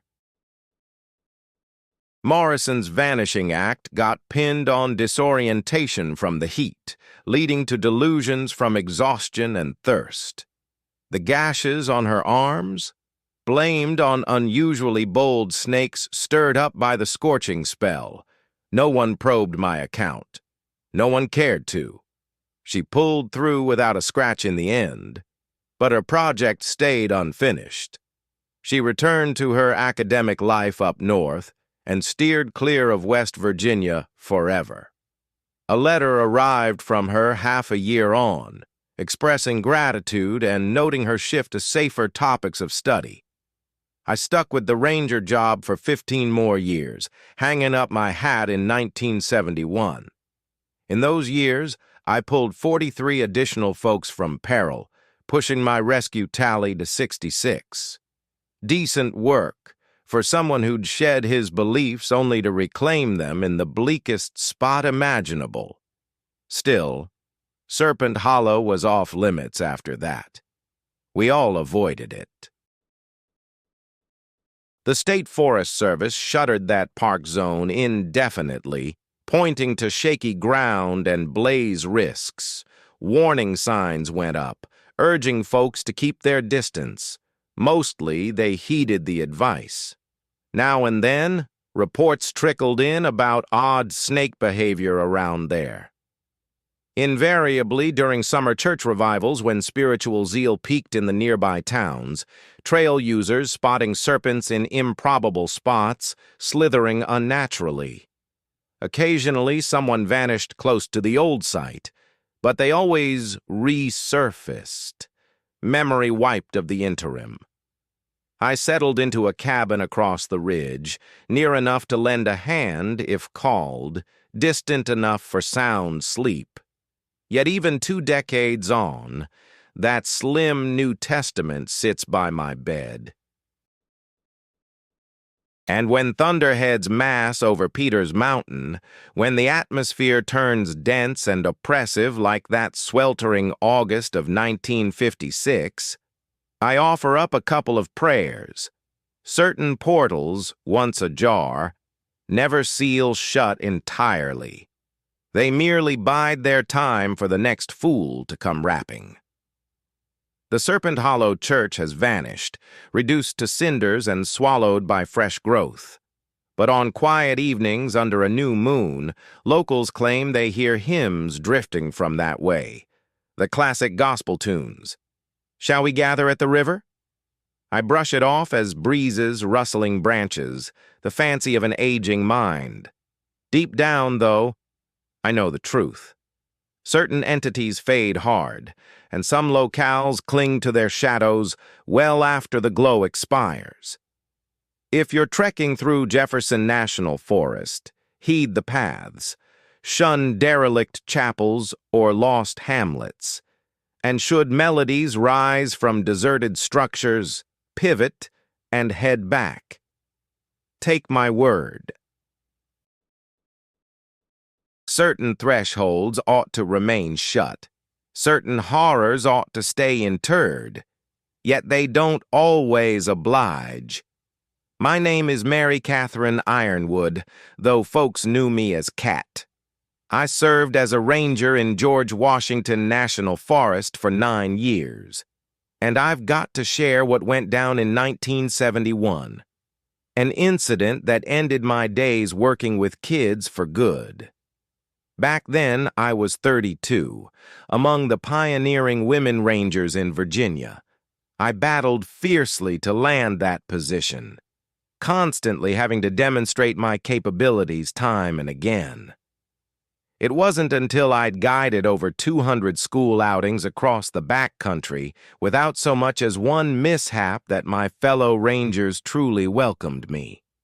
The youngsters adored me, and I thrived on sharing those moments with them. Prior to joining the Ranger Service, I'd taught in elementary schools, which gave me a solid grasp on protecting and entertaining kids amid the trees. My focus was the Eco-Education Initiative, where I'd escort student parties on multi-night excursions into the wild, instructing them on the wonders of the environment and instilling a deep regard for the woodland. Families placed their full faith in me. With my certification in backwoods medical response, I had all the emergency procedures memorized, and I always packed the necessary gear no matter where I ventured. My patrol zone was known as Copperhead Ridge, perched high atop Masson-Newton Mountain. It was a stunning spot, yet incredibly isolated. 6 miles from the nearest visitor station, and the radio signal was so unreliable that you could easily spend hours cut off from any assistance. The paths climbed sharply over jagged terrain, meandering through ancient timberlands that seemed untouched since creation itself. Few folks realized the dark past tied to that ridge. During the 1890s, an iron operation had operated there, employing child laborers as young as 8 in perilous setups for mere scraps of pay. Then, in 1893, disaster struck. A collapse buried 12 kids between 8 and 14 years old alive. Their remains were never unearthed. After that, area residents steered clear of Copperhead Ridge. Sure, they'd cite excuses like treacherous footing or poor game prospects, but I understood the real reason stemmed from those lost children. Folks in the Appalachians hold on to sorrows like that for generations. Ghost tales never swayed me. Disappeared youngsters, always chalked up to elopements or household troubles, nothing otherworldly. So when guardians shared stories of their little ones chatting with unseen companions along the paths, I dismissed it as kids' vivid fancy. Lingering in the heart of the woods can make solitude feel crowded for anybody. That all shifted in mid-October. Foliage blazed in vivid crimson and amber hues, with icy crystals greeting the dawn. Ideal conditions for an outing under the stars. Despite the fading daylight hours, I was overseeing a party of 15 students aged 10 to 12 for a pair of nights in the bush. These weren't urban newcomers. They hailed from nearby rural communities familiar with the wild, sharp-minded, disciplined youths who heeded directions and stuck close to the pack. I recall assuming this outing would rank among my smoothest. In the afternoon, we trekked upward to Copperhead Ridge, establishing our main site roughly a quarter-mile shy of the abandoned mine portal. I'd pitched tents there countless times over the years, reliable stream nearby, even terrain, and a safe buffer from the workings. The national park folks had barred the entry with iron barriers in the 60s, yet I still cautioned the group to avoid the vicinity entirely. From the outset that initial night, an odd vibe hung in the air. The young ones were strikingly subdued and orderly. Typically, a bunch of campers that age would buzz with noise and vigor, dashing about, giggling, and organizing impromptu contests. Not this lot. They huddled peacefully around the flames, murmuring scarcely above a breath. During my routine evening tally, an eerie occurrence unfolded. I tallied 18 heads rather than 15. Recounting by circling and noting each one precisely, though, yielded just 15. I wrote off the initial slip as a flub, perhaps firelight casting misleading silhouettes. Yet the anomaly persisted. Group scans kept hitting 18. Personal checks stayed at 15. Overnight, the chill deepened far beyond expectations from the forecast. Probing with my gauge close to the blocked shaft, I found it 20 degrees icier than back at our tents, merely a short stroll distant. My communicator began catching odd static as well, juvenile tones, chanting unfamiliar melodies in some unrecognizable tongue. I rationalized it away, tallies thrown off by fidgety movements, chilly pockets pooling in depressions like shafts, signal glitches from the buried mineral veins. Still, at my core, unease began to creep in, signaling that matters were gravely amiss. Day 2 dawned routinely. I roused the group at first light, whipped up a meal on the portable burner, and ran my standard precaution review. All present, all 15 queued up and set for the ecology stroll. The forenoon passed with lessons on regional fauna and woodland dynamics. The children participated keenly, though their silence lingered unusually. They repeatedly darted looks toward the mine zone, despite my explicit ban on approaching it. A few instances, I overheard hushed exchanges and gestures aimed that way. By midday, we paused for a bite beside a stream, about half a mile off from base. As I distributed the packed lunches, one child, a girl called Sarah, gently pulled at my arm. Quote 97. Quote, she murmured, her voice so soft it was almost lost in the rustle of leaves. Quote 98. Quote. I followed her pointing finger. Quote 99. No, she insisted, shaking her head firmly. The ones right beside them, the ones dressed in outdated outfits. I peered again, spotting only the three familiar faces. Yet Sarah gazed fixedly, as if witnessing something hidden from my eyes. That's when a chill gripped me. My three charges were divvying up their meal, snapping bits from their sandwiches and laying them on the wood nearby, as though offering bites to an unseen companion. They'd pause briefly, then grin like they'd received a polite reply. "You kids making believe?" I inquired, forcing a casual tone. Tommy met my gaze with a gravity no 10-year-old should possess. "This isn't pretend, Miss Cat. They're starving. They haven't had a bite in ages." Instinct from my ranger days surged forward. Kids hallucinating could signal illness, thirst, or emotional strain. I felt his forehead. Normal. Probed if he was lightheaded or unwell.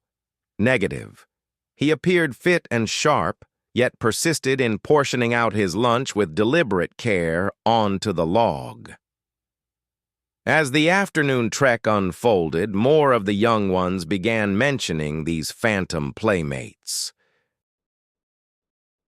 They depicted three figures in vintage labor garb, overalls, sturdy boots, fabric hats, like what child miners might have donned over 100 years back.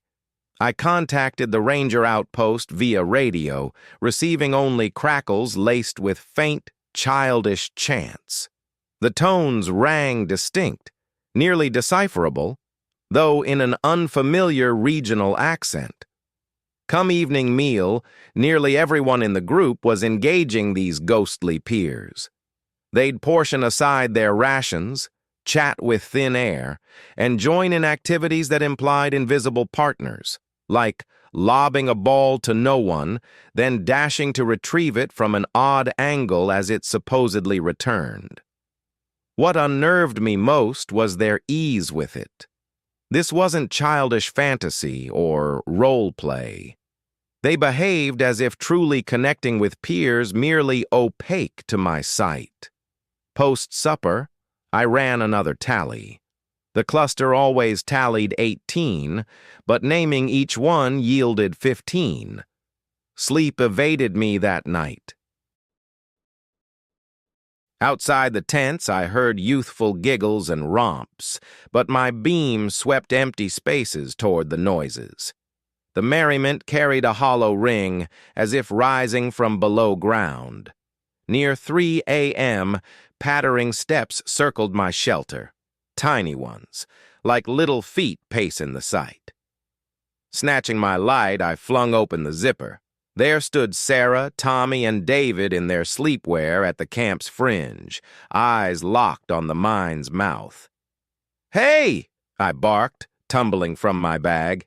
"What's going on out here?" They swiveled toward me, faces vacant and entranced. "They summoned us," Sarah stated plainly. "They want us to join the fun." I ushered them back inside, though reluctance clung to them. They twisted repeatedly to glance at the shaft, as if hearing their names beckoned. I remained vigilant till sunrise, perched beyond my tent with the flashlight, ensuring no one strayed further. Morning light found me drained and shaken. 9 years as a ranger, and nothing like this had crossed my path. Backup tempted me, but how to phrase it? Kids consorting with unseen buddies, persistent miscounts. Doubt crept in, whispering I might be cracking. Then came the discoveries. Tiny relics from bygone eras strewn at the mine's threshold. A finely whittled wooden spinner, crafted with evident patience. A cloth doll featuring button gaze and a handmade frock. Clay marbles, authentic and unglazed, unlike modern glass spheres. These artifacts evoke the 1890s, befitting playthings of young ones whose folks toiled underground, dusted over with black soot. I signaled for reinforcements at first light, relief flooding me when Dave Hartwell, stationed nearby, reached us by midday. Dave proved a solid colleague, seasoned, unflappable.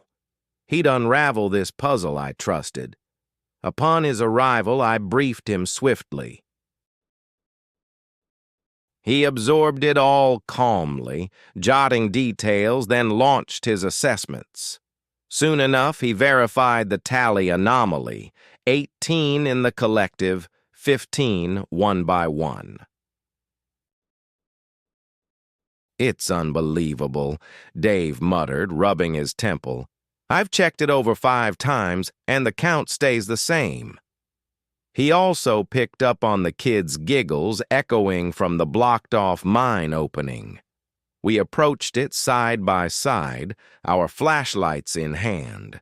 Despite the full sunlight, the iron barriers remained locked tight, corroded and buried under years of foliage and dirt. Impossible for anybody to slip through. Yet the noises were unmistakable. Kids at play just past those barriers. Chuckles, pattering steps, calls during what sounded like a game. Dave shouted. The activity halted right away.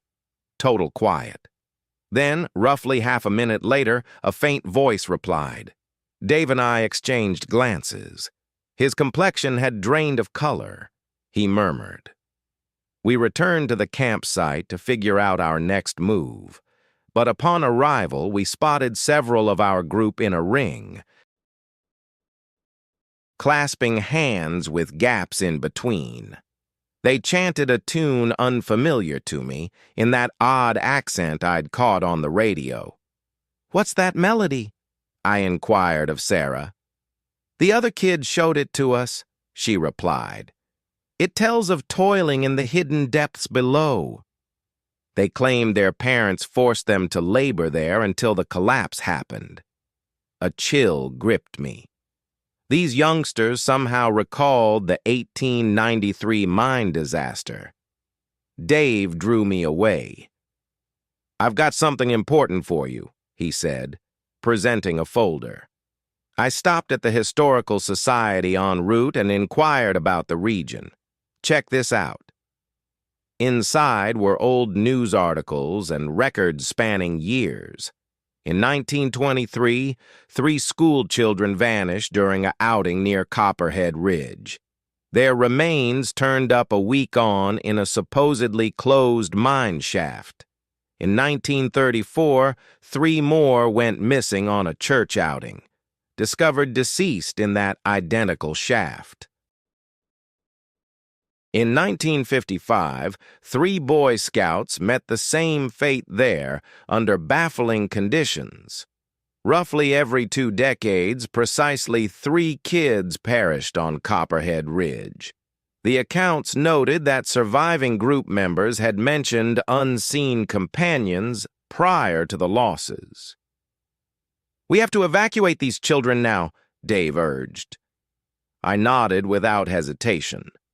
Yet when we began dismantling the site, the kids pushed back. They refused to depart. They insisted their fresh companions would feel heartbroken if they left. That's when the fear intensified. While stuffing supplies into packs, I glimpsed something that caused me to fumble my canteen. One of my charges, the reserved lad Michael, perched on a fallen tree conversing with thin air, but the foliage next to him bore a dent, as if another presence occupied the spot. A lightweight one with tiny feet. I observed Michael dividing his snacks with this unseen friend. He'd scoop portions into his hand, then extend it to the void.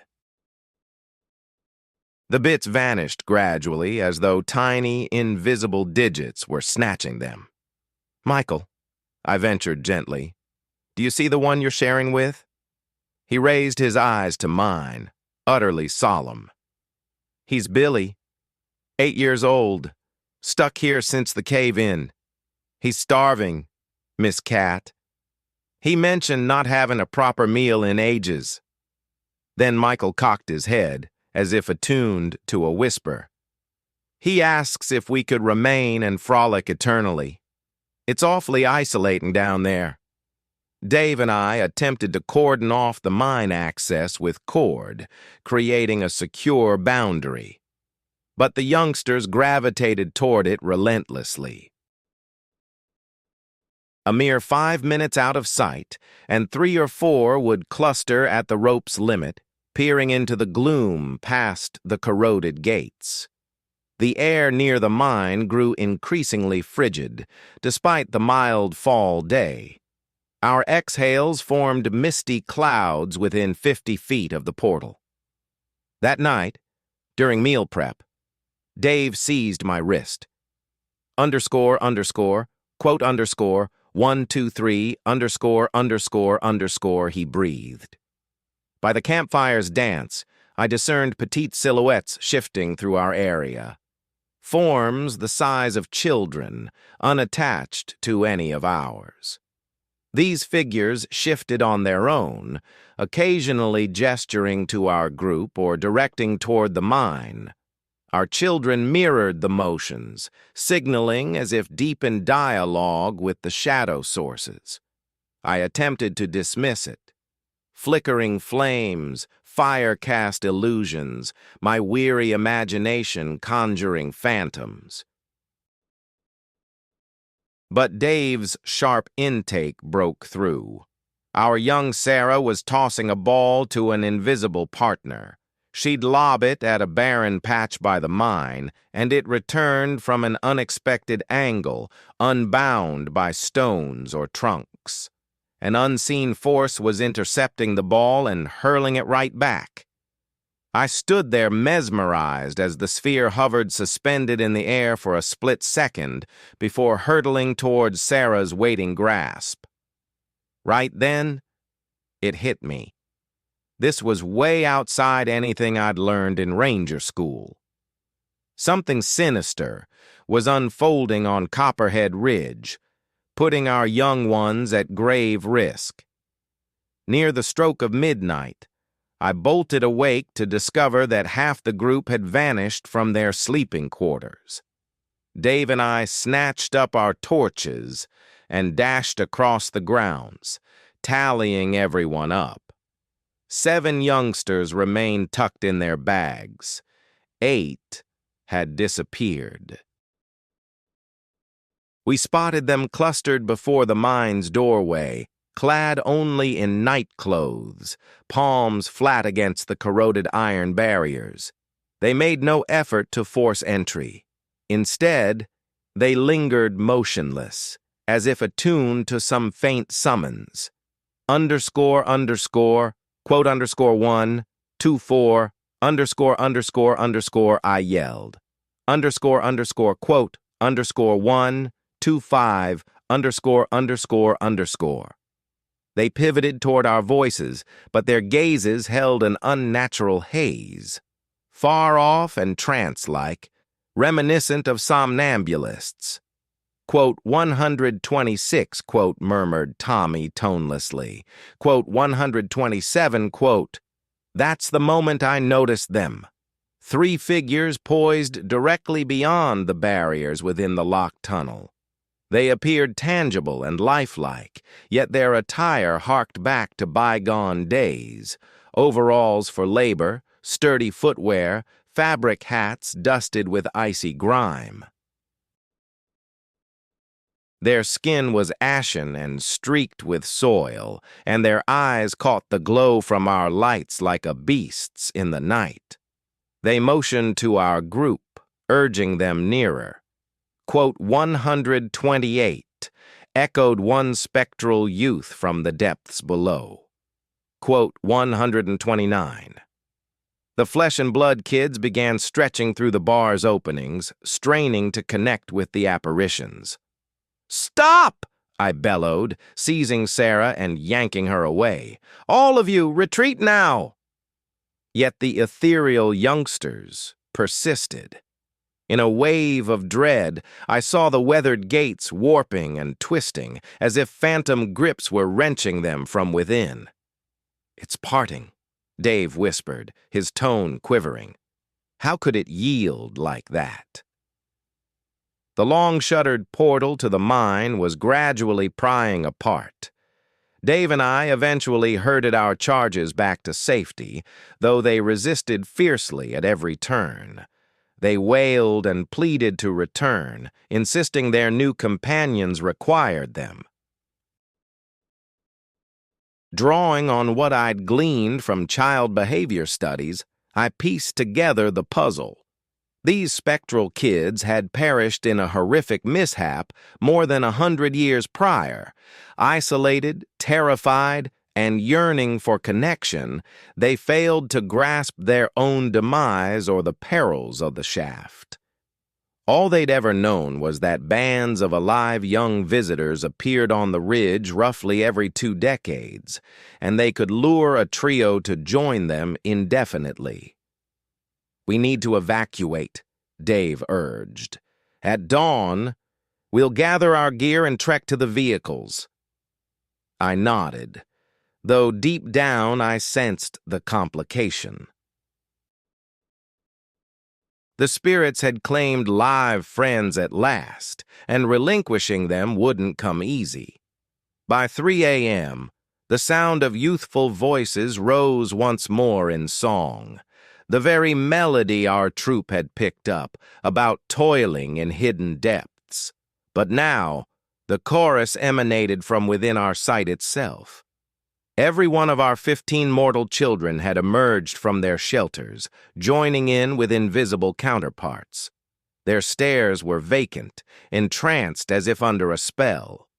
While chanting, they began advancing on the tunnel. Dave and I pursued, yet it felt futile, like halting dreamers in motion. The young ones pressed forward relentlessly, deaf to our cries and orders. Upon arriving at the threshold, the barriers lay utterly demolished. The void gaped wide and inky, akin to jaws poised to devour them entirely. The trio of phantoms lingered at the edge, unmasked now. Linked arm in arm, they crooned, their tones blending with our living ones into a haunting refrain. Underscore, underscore. Quote underscore 135 underscore underscore underscore, they implored. Descend to the perpetual gloom and hush. Descend so we might remain as one always. Our children proceeded into the abyss. Without hesitation, I surged forward and planted myself at the threshold, barring their path. "Halt!" I commanded, directing it not at the breathing youths, but at the departed. "These young can't remain." The apparitions regarded me with astonishment, unaccustomed to grown-ups perceiving them. "Why can't they?" queried the one seeming around 10. "Our isolation is unbearable. No one's visited to share our games in ages. They'll find joy here. We'll cherish them well." "You're frightening them," I replied, striving for a calm yet resolute tone. "See for yourselves. They're not truly conscious. This isn't right for playtime." The spirits seemed puzzled. They glanced at our entranced group, frozen with empty faces and unseeing eyes. "We never intend harm," the smallest wraith confessed. "We only seek companionship. The darkness has held us in solitude for endless time." Compassion welled in me for these forsaken souls, yet I resolved to shield the living from their grasp. "I understand how isolated you feel," I replied.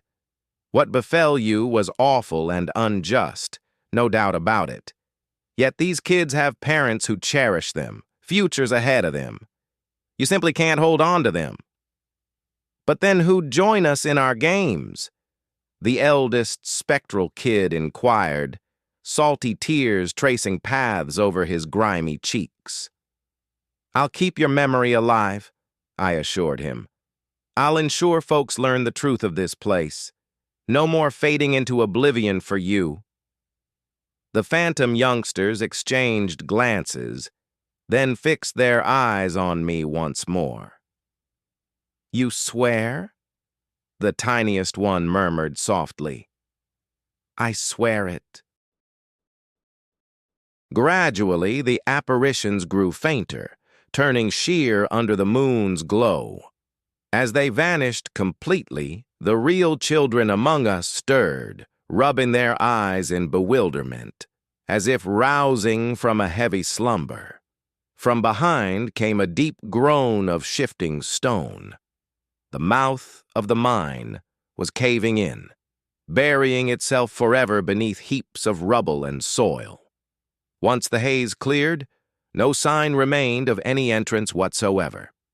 The following dawn, we trekked back down from Copperhead Ridge. The young ones recalled only hazy snippets, like dreamlike visions of frolicking with peers in vintage attire.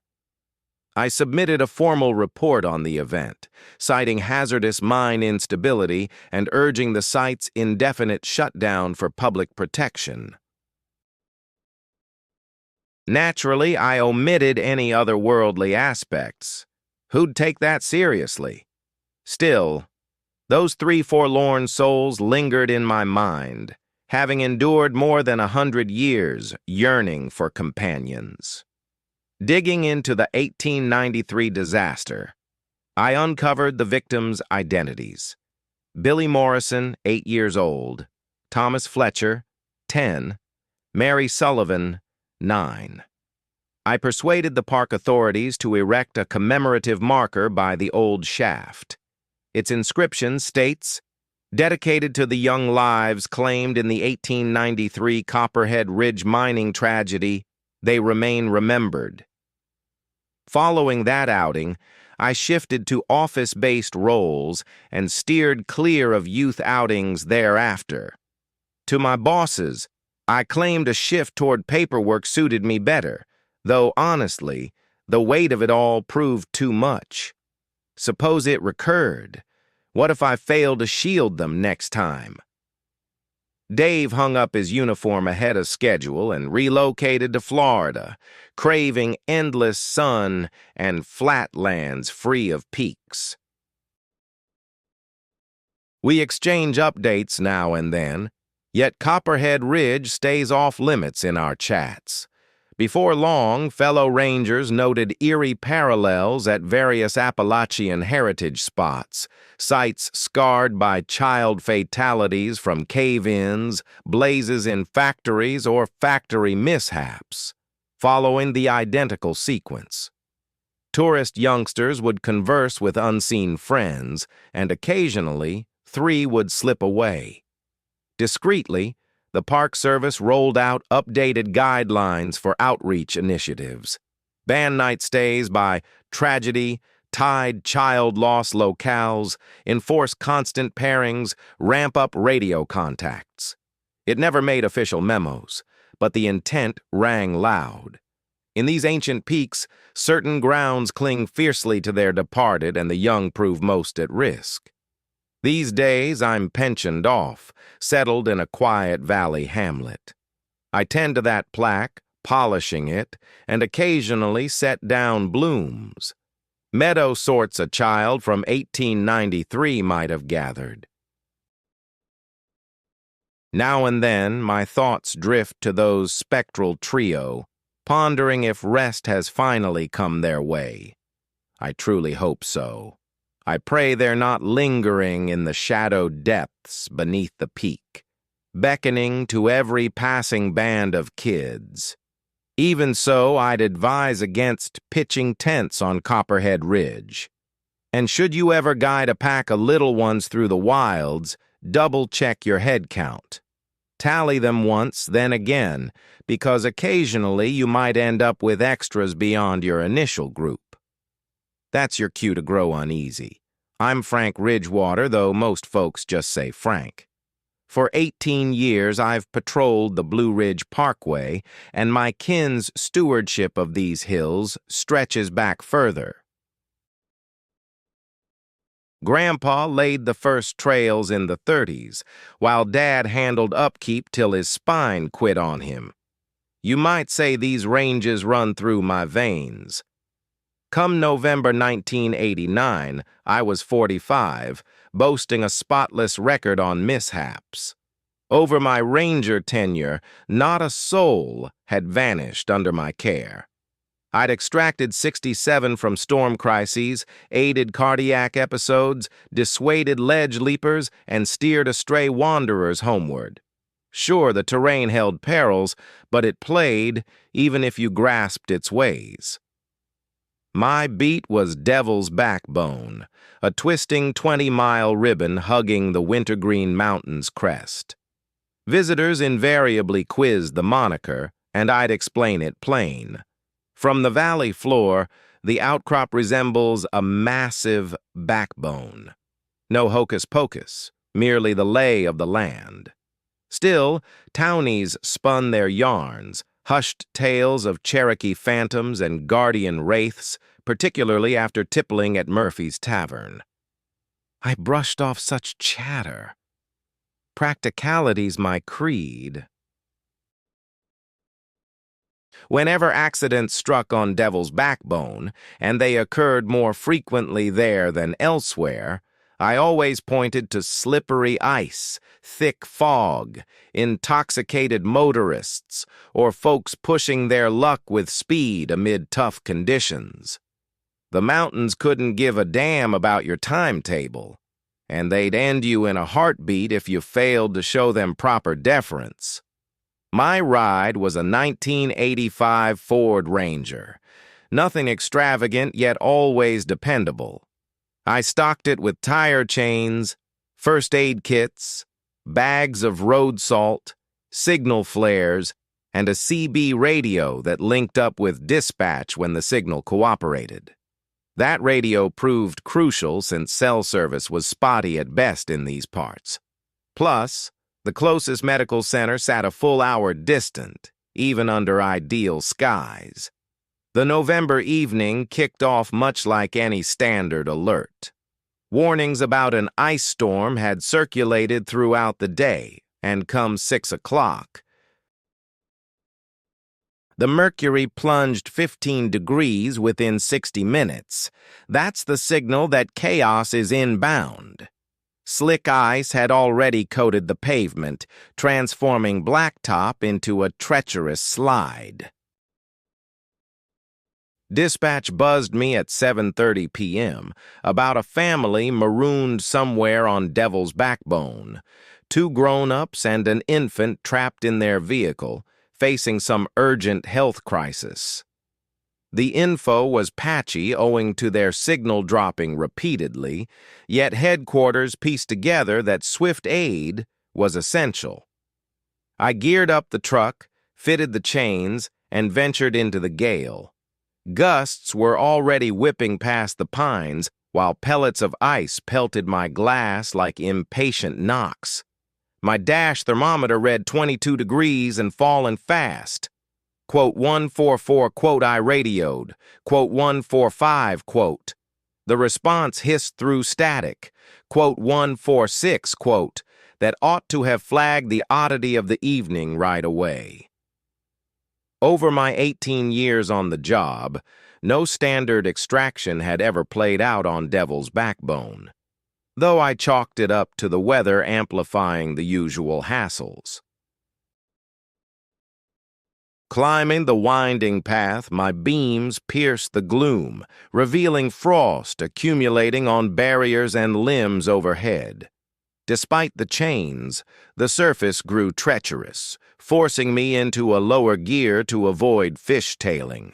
Blasts battered my vehicle as if intent on nudging it sideways. Roughly midway along the ascent, an instinct urged me to ease off the gas. A peculiar hush hung in the atmosphere, reminiscent of the tense pause right before a thunderclap. Goosebumps prickled my skin, and my compass began lazily rotating.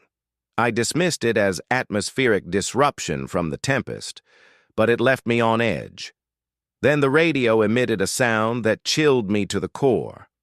No dispatch chatter this time. Instead, ethereal vocals in an unknown tongue drifted through, haunting and mournful, akin to a dirge for the departed. The tune enveloped my cab, briefly erasing any sense that I was behind the wheel. I snapped out of it, switching off the device. Merely weather static, nothing more. It had to be. Yet pressing onward into the heart of Devil's Backbone, an unshakable sensation grew that unseen eyes tracked me from the shadowy gaps amid the foliage.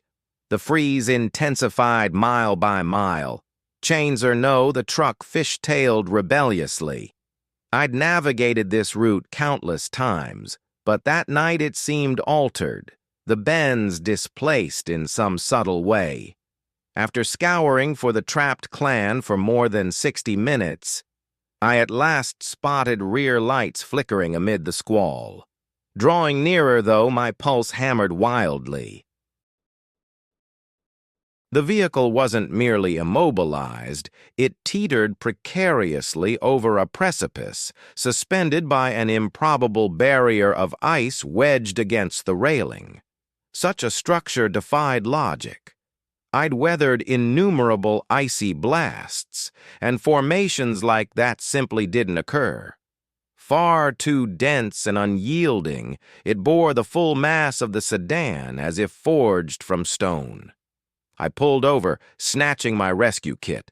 Howls drowned out thought, and the chill sliced through my layers like shards. Approaching the auto, faint sobs reached me from within. A female's plea mingled with an infant's piercing wail. Quote 147 she cried as my beam swept across. Assessing the peril, dread knotted my gut. The sedan rested on perhaps 6 inches of that frozen ledge. A single misstep, a fracture in the mass, and they'd tumble into the abyss, a 100-foot plunge to jagged stones. "Keep steady," I yelled. "No shifting inside. I'll pull you free." But the puzzle loomed. Attaching a winch risked shattering the support. Reaching the entry point seemed impossible without peril, and supposing extraction succeeded, the child, lips purpling from exposure, demanded immediate ER care, not a bumpy descent in my rig. That's when a figure caught my eye. Initially, it appeared as mere silhouette shifting through the timberline, yet silhouettes don't stride on 2 legs or don apparel. The man was tall, clad in what appeared to be old-style Native American garb. Leather, fur, and feathers that ought to have been drenched by the downpour, yet somehow remained dry. He emerged from the tree line roughly 50 feet from the vehicle. An elderly fellow with flowing gray hair and deep brown skin. He stared straight at me. Strangest part? The howling wind and pelting sleet bypassed him entirely. He remained motionless, as if existing in some shielded realm apart from our chaos. "Hey!" I shouted. "You shouldn't be out here, it's too risky!" No verbal reply came, but a voice echoed in my thoughts, sharp and immediate, like a companion whispering at my ear. "The infant will perish unless you heed me." I reeled back in shock. Clearly I was cracking under the pressure. Minds don't converse like that. Reality doesn't bend that way. Still, as I fought to dismiss it as hallucination, the words returned. "A route exists along the cliffside, 30 feet to your left. Trace the rocks." I glanced in the direction of his gesture, spotting only gloom and fury at first. Then gradually, as though tuning into an unseen glow, forms sharpened amid the frost. Stones appeared, large level slabs forming a crude set of steps descending the drop. Ice coated them, but not the slippery sort. This layer gripped like deliberate footing. "This is nuts," I grumbled to myself. Yet the child's wails were fading, signaling her time was short. The stranger inclined his head toward the car, and intuitively I grasped his intent. Evacuate them. Guide them along the rocky trail.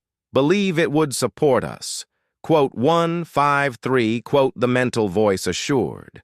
Quote 154, quote, I reached for the radio to call for help, but the CB crackled with that eerie melody again.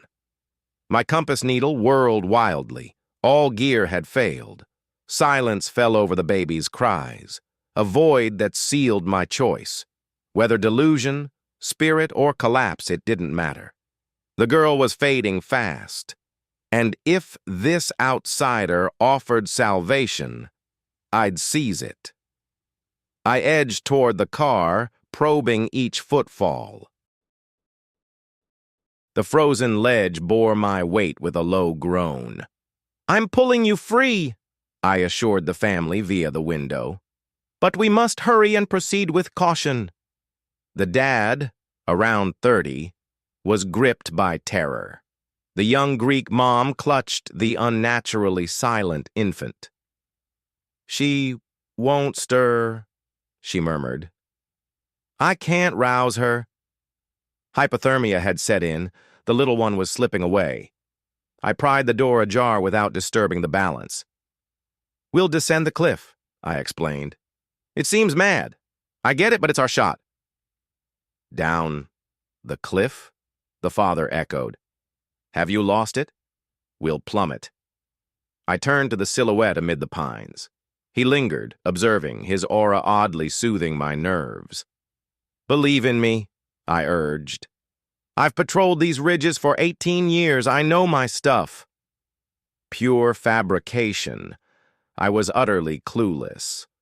But in crises where lives hang by a thread, instinct demands you leap. Extracting the family felt like dismantling explosives. Every shift provoked creaks and sways from the ice. I extracted the baby first, cradling her tiny, chilled form like an icicle-wrapped fledgling. Blue-tinged lips, faint breaths. "Hang on, kiddo," I breathed. "Fight for it." Mom followed, then Dad. Miraculously, the barrier sustained us, sturdy as ironclad beams. But endurance had limits. Frost yields eventually, regardless of depth. Once clear, I directed them to the indicated spot. My light beam revealed the stone trail vividly now, ancient boulders, meticulously placed, far too orderly for chance. "I see no trail," the father protested, voice laced with dread. "Just the edge." That's when it hit me. Perhaps only I perceived it. To them it might resemble a suicidal plunge. Likely the woodsman eluded their sight, too. Quote, 169, quote, the inner voice promised. Quote, 170, quote.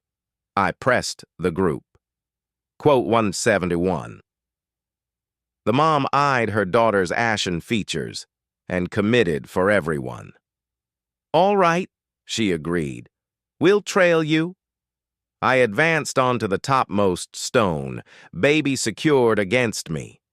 My boot met firm ground where void should reign. From behind, the mom's sharp intake of breath sounded as the slab materialized beneath. Underscore, underscore, quote, underscore, 174, underscore, underscore, the father murmured under his breath. I had no explanation to offer. I simply pressed on, stepping carefully from one stone to the next, along a sheer cliffside that looked utterly devoid of any grips. Each slab was just broad enough for a single person to balance on. Strangely, they never grew slick, even with the fierce ice storm swirling all around. As we descended, I began picking up on other odd details that defied logic. The gusts weren't buffeting us with the force they ought to have. The chill eased up close to the rocks, turning almost mild. And now and then, when I glanced upward or sideways, I spotted shadowy forms slipping among the branches, folks dressed in ancient garb observing our descent. Cherokee fighters. It hit me then. The voice had mentioned his kin traversing these peaks for a millennium. This territory belonged to the Cherokee. It had for countless generations, long before European pioneers arrived. The tales spun by the folks around here weren't mere folklore. They were echoes of truth. About midway down the drop, the infant let out a faint wail once more.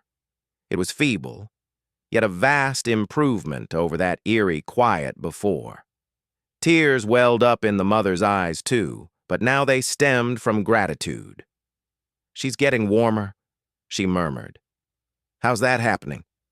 I scanned our surroundings and saw she was spot on. The tempest raged on, pelting us with sleet and gales, yet the atmosphere enveloping us grew noticeably balmier. Not sweltering, just cozy, as if an unseen barrier shielded us from the worst. At the base of the cliff, a view halted me in my tracks. There lay a pathway below, not some sleek highway, but a weathered dirt lane snaking through the hollow. Parked right on it was an ambulance, motor humming, beacons pulsing. How'd they figure out to show up here? The father wondered aloud. I stayed silent, my gaze fixed on the emergency team. A pair of medics approached us, their strides carrying that same uncanny poise as the silhouette in the woods. Their expressions were gentle, yet grave. Upon closing in, their words resonated as if echoing from all directions. "We've been expecting you," one remarked, which made no sense at all. Nobody had summoned them. No soul knew our location. They whisked the baby away and dove into care right then. Cozy wraps, warmed air supply, everything essential. In moments, her cheeks flushed with life, and her cries rang out strong and vigorous. As the crew tended to her, I peered back up the escarpment we'd navigated. Amid the gale and gloom, the stepping stones had vanished from sight. I couldn't even discern the route we'd taken. The wall appeared sheer and insurmountable. Underscore, quote underscore 179, underscore.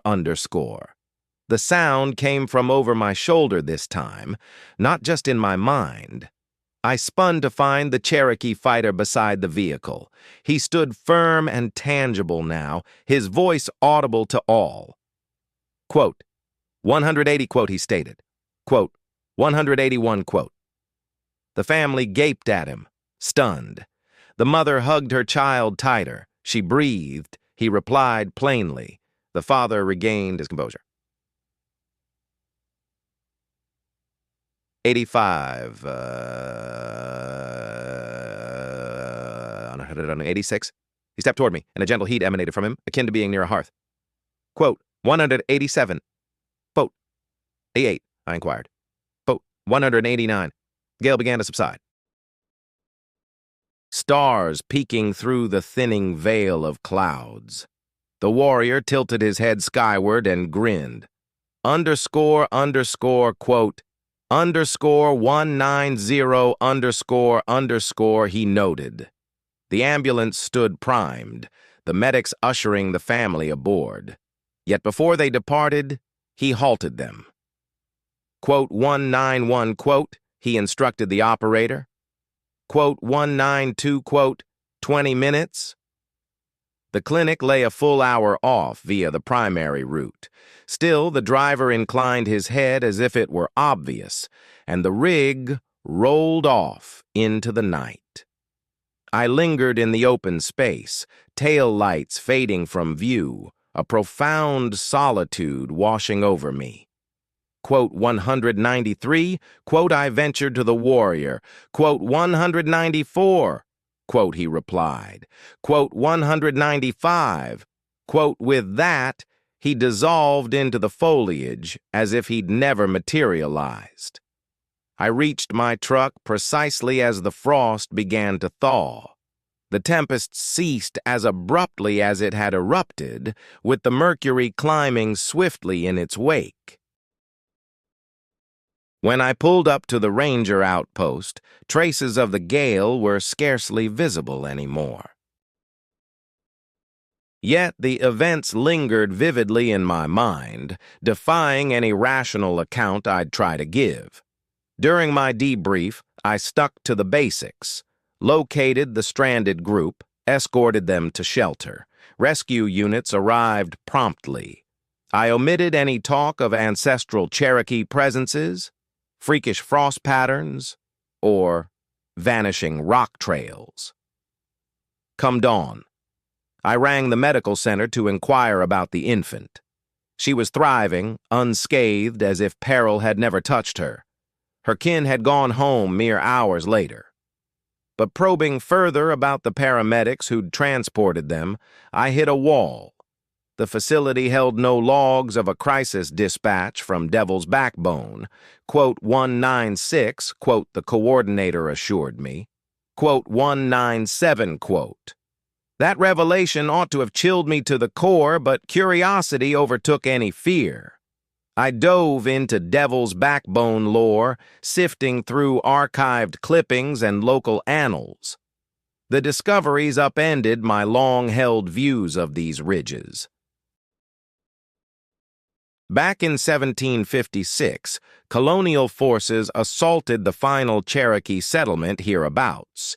The defenders staged their desperate last defense atop what's now Devil's Backbone, shielding loved ones concealed in sheer-face caverns.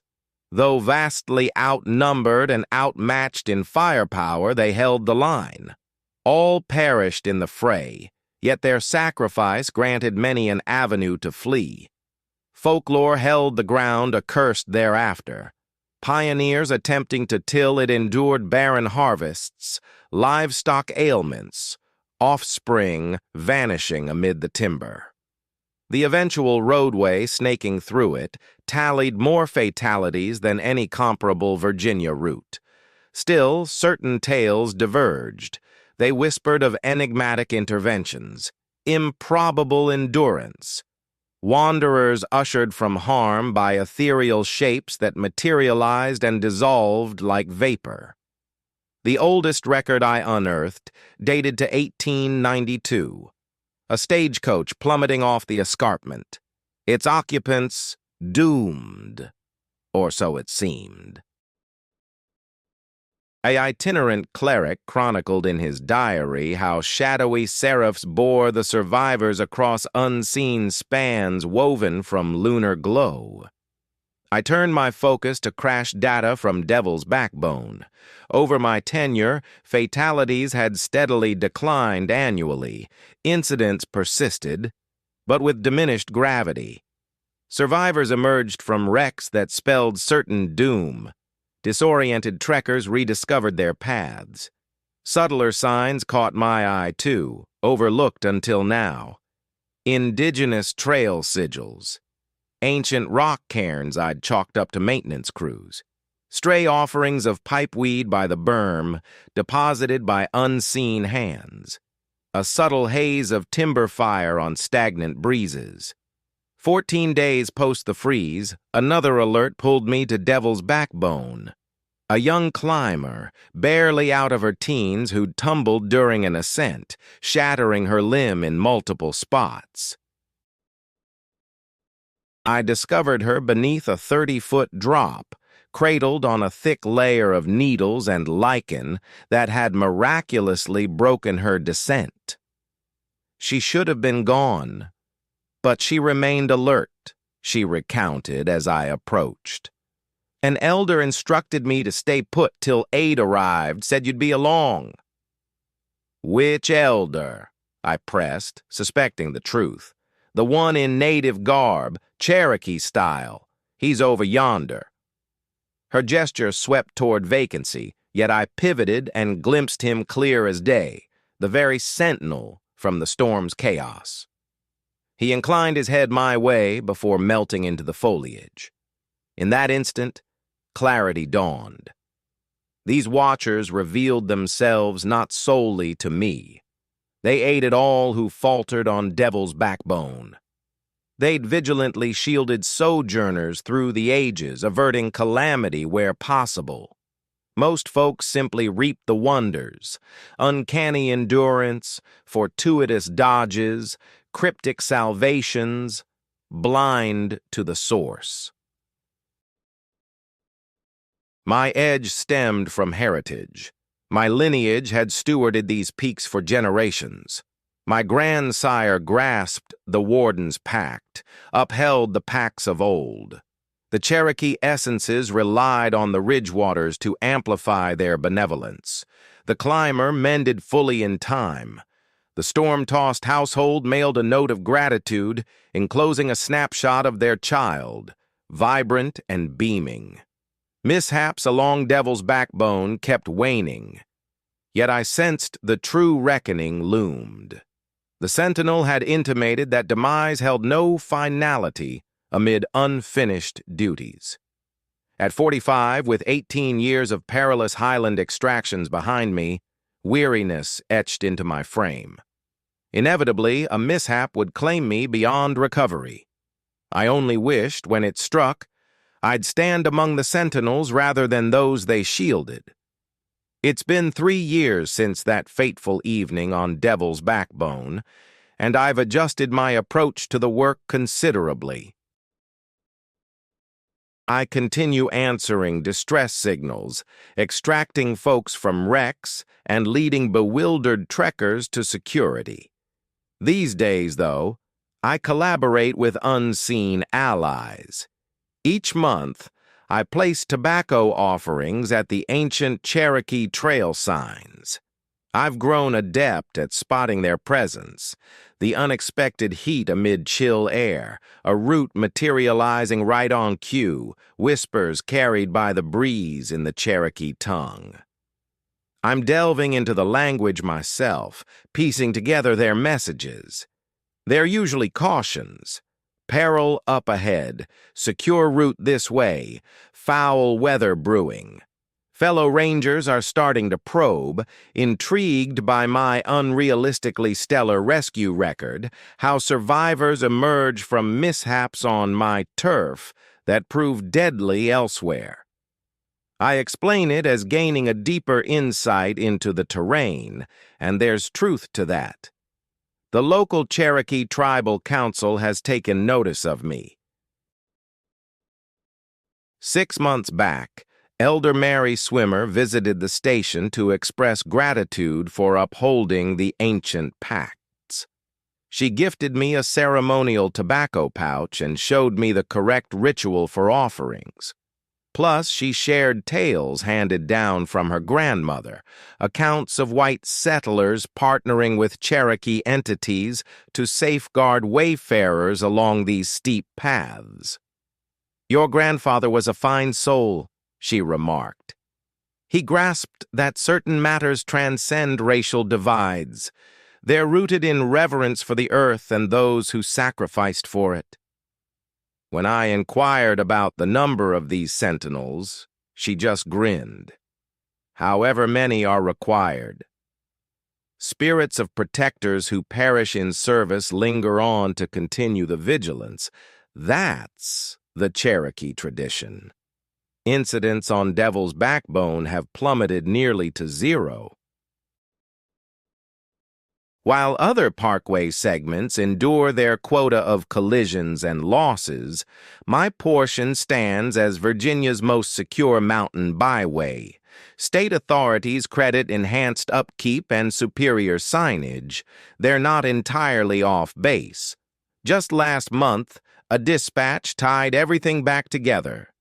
A household was marooned in a fierce snowstorm, mother, father, and infant echoing that storm from 3 years prior. Upon my arrival, the Cherokee watchers were plainly there, lending aid. The entire group perceived them without fear. They instructed us to hold out for the ranger carrying the tobacco pouch, the parent recounted. They assured us you'd handle it. And I did. I loaded the family into my vehicle, ferried them to shelter, and confirmed the child stayed cozy and well. By that point, it felt standard, even straightforward. The watchers had cleared the obstacles, as they invariably do. Now, at 58, as I pen these words, my locks have silvered, my joints protest on a sense, and I sense the peaks summoning me to another role. I'm mentoring my successor, a youthful Cherokee lady called Sarah, who's already familiar with the watchers and fluent in their dialect. When your moment arrives, she wondered lately, will you remain to assist, like they have? I believe so. These heights have defined my existence, and the duty matters deeply. There's an endless stream of wanderers requiring safeguarding, souls who stray or suffer in realms where ancestral presences still roam. The Watchers have shielded this territory for more than 2 centuries. Joining their ranks would be a privilege. On quiet night shifts along Devil's Backbone, I occasionally glimpse them assembled. Scores of Cherokee fighters poised along the crest, overseeing the thoroughfare. They acknowledge me with a tilt as I drive by, and I return the gesture.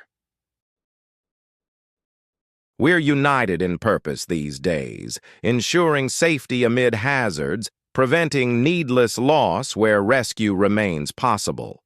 The peaks hold every memory, the toppled timber, the rerouted waters, the lives lost in traversal. Yet they also cherish each gesture of compassion, each instance when mortals and shades unite to foster survival. Devil's Backbone earned its moniker from the ridge's contour, as I've long explained to visitors. But I've come to realize it signifies something grander. An interconnected web of essences and legends spanning Cherokee domains, linking eras and realms, the departed with the breathing. Should you navigate these ranges and encounter the inexplicable, a trail emerging unexpectedly, a heated spot during a gale, shadows gliding among the pines, fear not. Recognize you're crossing hallowed terrain, guarded by those who fell defending it, ever vigilant for passers-by. If feasible, deposit tobacco near the path indicators. The watchers value such homage, and navigate Devil's Backbone with caution. Ethereal eyes observe, yet not all fates can be averted. Some outcomes hinge on mortal prudence and attentiveness. The mountains enchant, but they demand respect. The spirits of the departed might point the way to refuge, but it's up to the flesh and blood folks to decide whether to heed them. I'm Margaret Thornfield. Folks around here just call me Maggie. For the past 16 years, I've served as a ranger in the dense woodlands of Nahala National Forest down in North Carolina. Sure, plenty of outsiders assume my days revolve around stopping wildfires or guiding wayward backpackers, but there's more to it. I handle cultural heritage, too. That involves digging into ancient tales, Cherokee heritage, and all the legends that give these ridges their timeless allure. At 44, I'm a product of these very slopes. Born here, raised amid the hollers. My grandma spun yarns for me about bygone eras, tales of Cherokee medicine keepers and ridge healers. She referred to them as wise ones, never witches. Men, she said, get spooked by the unknown. They'd slap the witch label on any healer whenever a strong woman showed smarts they couldn't grasp. I bought into that view myself. Those witch hunt sagas from the 1700s. I chalked them up to guys lashing out at females who challenged their grip, women versed in plants and cures, aiding sisters when the fellas fell short. The witch hysteria? Pure invention to keep everyone in line. How I longed to hold on to that conviction. It was the tail end of October 1984 when the world tilted off its axis for me. Most foliage had dropped, and an unseasonably early snow had dusted the ground. I set off for Joyce Kilmer Memorial Forest, that venerable stretch where certain trees tower over 400 years strong. Long before European arrivals reshaped the landscape, Cherokee spiritual leaders honed their craft in those primordial groves. My mission stemmed from oddball reports trickling in. Over the prior month, 3 separate trekkers had returned with bizarre accounts. They'd ventured into the thickets for straightforward outings and mysteriously vanished for precisely 3 hours and 33 minutes. Spot on, every instance. Each recounted nearly identical encounters, crossing paths with a figure in outdated garb who dangled bargains, swapping valuables for deeper desires. Hesitation or fear kicked in, and poof, they'd reappear at the path's start, blank on the intervening stretch. My fellow rangers dismissed it as disoriented wanderers spinning excuses for their mix-ups. Yet it nagged at me. That precise time gap showed up in all 3 tales, and cross-referencing their surnames with my family tree notes uncovered a pattern. Each traced lineage to households rooted here during the 1700s. Suddenly, Sarah Whitethorn clicked into place. I'd unearthed her tale while sifting park archives for regional lore. Back in 1778, smack in the Revolutionary War's chaos, a woman named Sarah faced witchcraft charges. The presiding judge, Ezekiel Thornfield, turns out, a forebear of mine, decreed her death. Documents claimed she'd picked up pagan spells from Cherokee healers, deploying them against upright believers. In her final moments, legend had it, Sarah hexed the lineages of her accusers, vowing their offspring would atone for the injustice. They strung her up in a glade now buried within the memorial woods.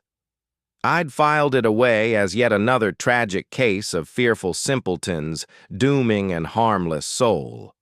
But with these wanderers linked to those 1,778 clans, and my surname surfacing in the dusty files, I had to probe further. The day I ventured out, temps plunged 20 degrees in the night. Frosty puffs marked my exhales as I loaded up camera gear, audio recorder, lineage maps, plus Grandma's stash of Cherokee myth volumes. I added a compass and GPS for good measure, despite knowing those trails like the lines on my palm. The path into the memorial area lies 14 miles from the closest access road, beyond reach of cell signals or radio waves once the canopy closes in. Nothing but solitude amid timber that predates the nation's founding. As I pressed deeper, an unease settled over everything. The forest hung unnaturally still. No avian calls, no rustling critters. My own crunch underfoot came across subdued. That hush pressed in, watchful and thick. Roughly midway, my compass went haywire, the needle whirling lazily, not merely wandering. The GPS spat out nonsense locations, too, pinning me 30 miles south of my true spot. The chill deepened, despite forecasts of milder air. My visible breaths thickened to mist. Beneath the crisp pine and snow tang, another scent crept in, churning my gut. It evoked smoldering botanicals, sage mingled with unfamiliar flora, potent and primordial, as if sacred poultices blazed unseen farther along. Right then, the first baffling clue appeared. Sprawled over the path lay a scrap of ragged cloth. No synthetic weave. This was coarse, hand-loomed linen, tinted with what seemed natural indigo dye. The sort rural women crafted in the 1700s. It appeared brand new, as if ripped straight from a garment moments ago. I snapped photos of it with precision and sealed it in an evidence bag, despite having no clue what it proved. My fingers trembled slightly during the process, but I chalked it up to the chill in the air. As I ventured further in, a growing unease settled over everything. Familiar trees from years of hikes now seemed altered, more gnarled and ancient. The shadows cast odd shapes that clashed with the sunlight's position, and that scent of smoldering herbs intensified with every step. Upon arriving at the memorial forest, I realized this went beyond probing lost hours. I was stepping toward a revelation that would shatter my understanding of reality itself. The memorial forest evoked the solemnity of a cathedral, if cathedrals were crafted from ancient breathing timber that spanned generations. Towering old-growth giants loomed above, some broader than my truck. Usually this spot brought me solace. Not today. It was as if the trees were huddling closer, eavesdropping. I sought the hanging site from the old records, yet it wasn't marked on any of my charts. The 1778 accounts placed Sarah Whitethorn's execution in a glade watched over by 3 venerable oaks. I'd traversed these woods countless times without spotting such a spot. But trusting my erratic compass over the marked paths, I stumbled onto a route I'd overlooked entirely. It snaked amid the colossal trunks, blanketed in foliage that seemed unnaturally vibrant for the season's end. That's when the singing reached me, a woman's gentle, hushed tones weaving a tune in an unfamiliar tongue. Not English nor Cherokee, something far more archaic. The harmony chilled me to the bone, not from dissonance, but from its perilously alluring beauty. I trailed the melody, camera at the ready, moving as silently as possible. The voice sharpened as I neared, layered beneath by a faint popping, reminiscent of flames. The trail widened into a round glade unknown to me. 3 massive oaks outlined a precise triangle at its perimeter, each trunk spanning at least 8 feet. At the heart, a modest blaze flickered over naked soil, devoid of any apparent source. Seated near it was a woman, appearing around 30, with dark hair woven into braids adorned by feathers and tiny bones. Her attire harked back to colonial times, indigo blue with a crisp white apron, immaculate, as though freshly donned. Her gaze met mine, pale green like the depths of an ancient pool, bearing an age that belied her youthful features. Underscore, underscore, quote underscore 2, 07 underscore underscore underscore, she murmured, her words projecting clearly in spite of the quiet tone. Underscore, underscore, quote underscore 208 underscore underscore. I lifted my camera and fired off a shot. The flash reflected strangely, as if she were polished glass, yet she held her stare without flinching. Underscore, underscore, quote underscore 209 underscore underscore, I stated flatly. No doubt lingered. Her smile emerged, the most heartbreaking sight I'd witnessed. I am, although that name hasn't passed lips in ages. The Cherokee knew me as Burning Sky Woman. The settlers branded me witch. What label do you give me? Offspring of my executioners. My hands quivered uncontrollably now, beyond any excuse of weather. This defied belief. Yet my camera had captured her image. Glancing at the preview screen, she appeared vividly, poised by an unearthly fire in a glade that defied existence. I see you as a victim, I managed at last. The injustice done to you was profound. She cocked her head, appraising me. Was it truly? I did absorb the ancient arts from Cherokee medicine folk. I did brew remedies surpassing the local physicians. I did guide mothers through safe deliveries when others faltered. And when those healers began forfeiting lives to a healer who asked no fee and preserved what they could not, yes, I laid curses upon them. Every soul who doomed me, I hexed their lineage to endure my suffering. As her words flowed, the flames surged, and the air in the glade chilled by another 10 degrees. Ice crystals began to rim the scattered leaves. The hikers, I ventured. You've been drawing them in. Their forebears took my life, Sarah replied. Yet I remain fair. To every heir, I extend the choice denied to me. Strength to claim retribution, wisdom through offering, the means to amend the sins of their kin.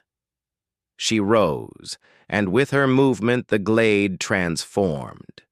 The oaks swelled in size, the heavens grew ominous. A quick check of my watch revealed 3:33 p.m., even though I'd begun at noon and trekked no longer than 2 hours. Underscore, underscore, quote underscore 218 underscore underscore. I inquired, despite an inner voice urging silence. Sarah approached one of the mighty oaks and pressed her palm to its rough bark.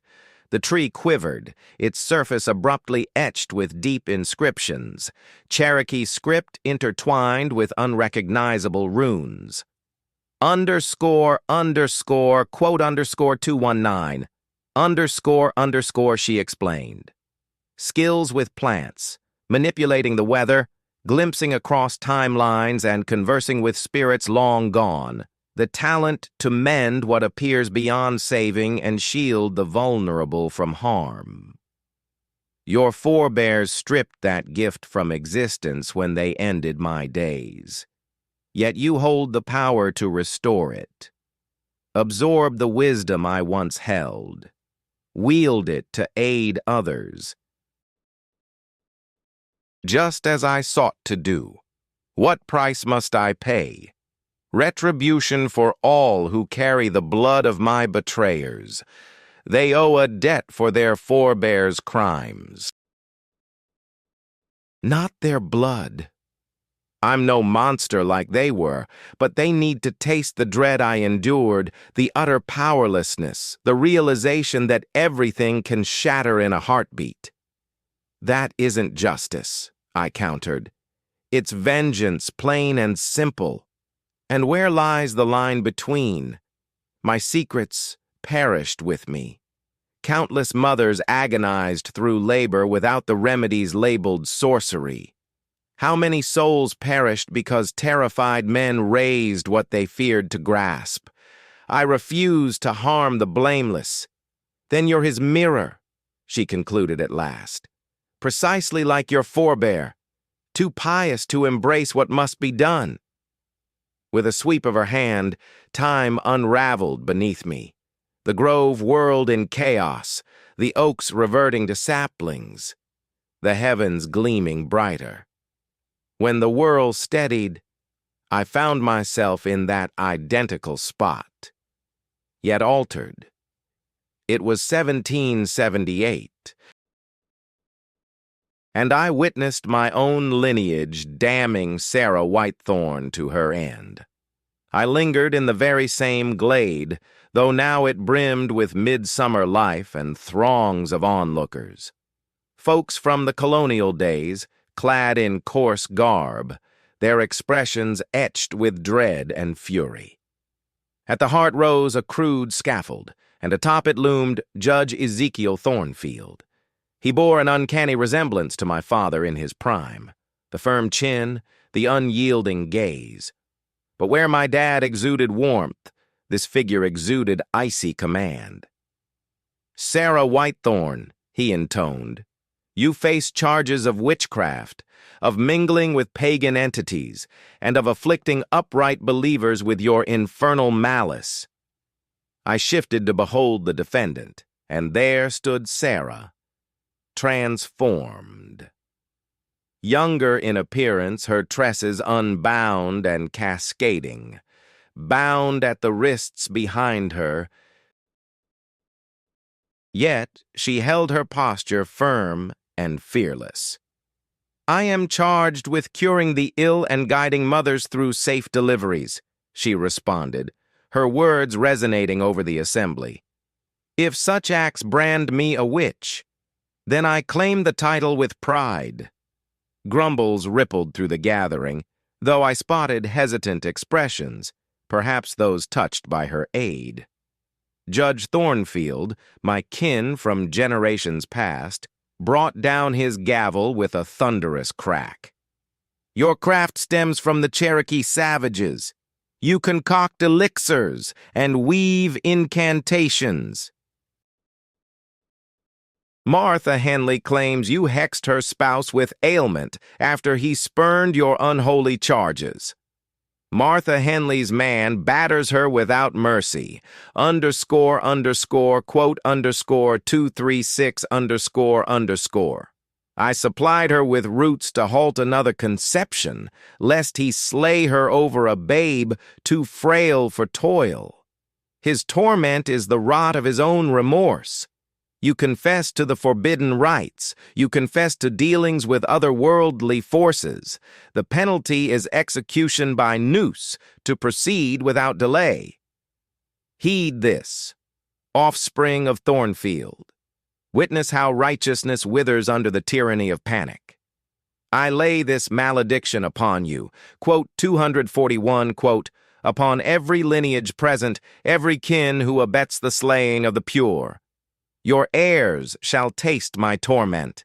They shall endure my terror. And in due course, they will confront the decision you evade, righteousness or ease, valor or frailty. Quote 242. Quote, you've grasped it now, she declared. You recognize the sort of person your forebear truly was. I had indeed comprehended, and the realization churned my stomach. Ezekiel Thornfield proved himself a craven soul, paralyzed by his biases to the point of blindness. He'd ended a woman's life simply because she differed from him, because she held wisdom beyond his reach. Still, that injustice didn't justify Sarah's vendetta. I apologize, I murmured, for his actions, for the deeds of all those like him. But frightening, blameless folks won't grant you solace. Solace, little one? I abandoned any hope of that 200 years back. Justice is what I seek, and if you refuse to aid me in claiming it, quote 247, on this day, we at last pay tribute to her legacy through this monument.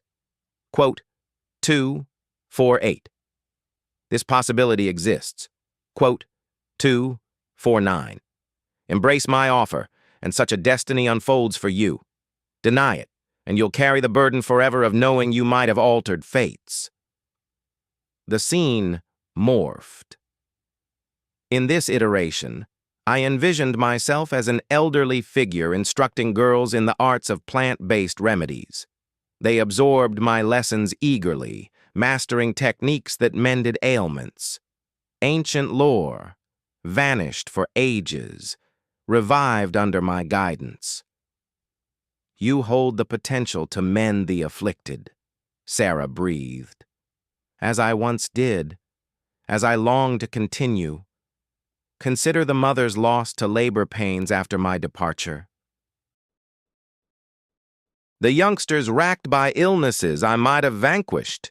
You could atone for those losses. The imagery altered yet again.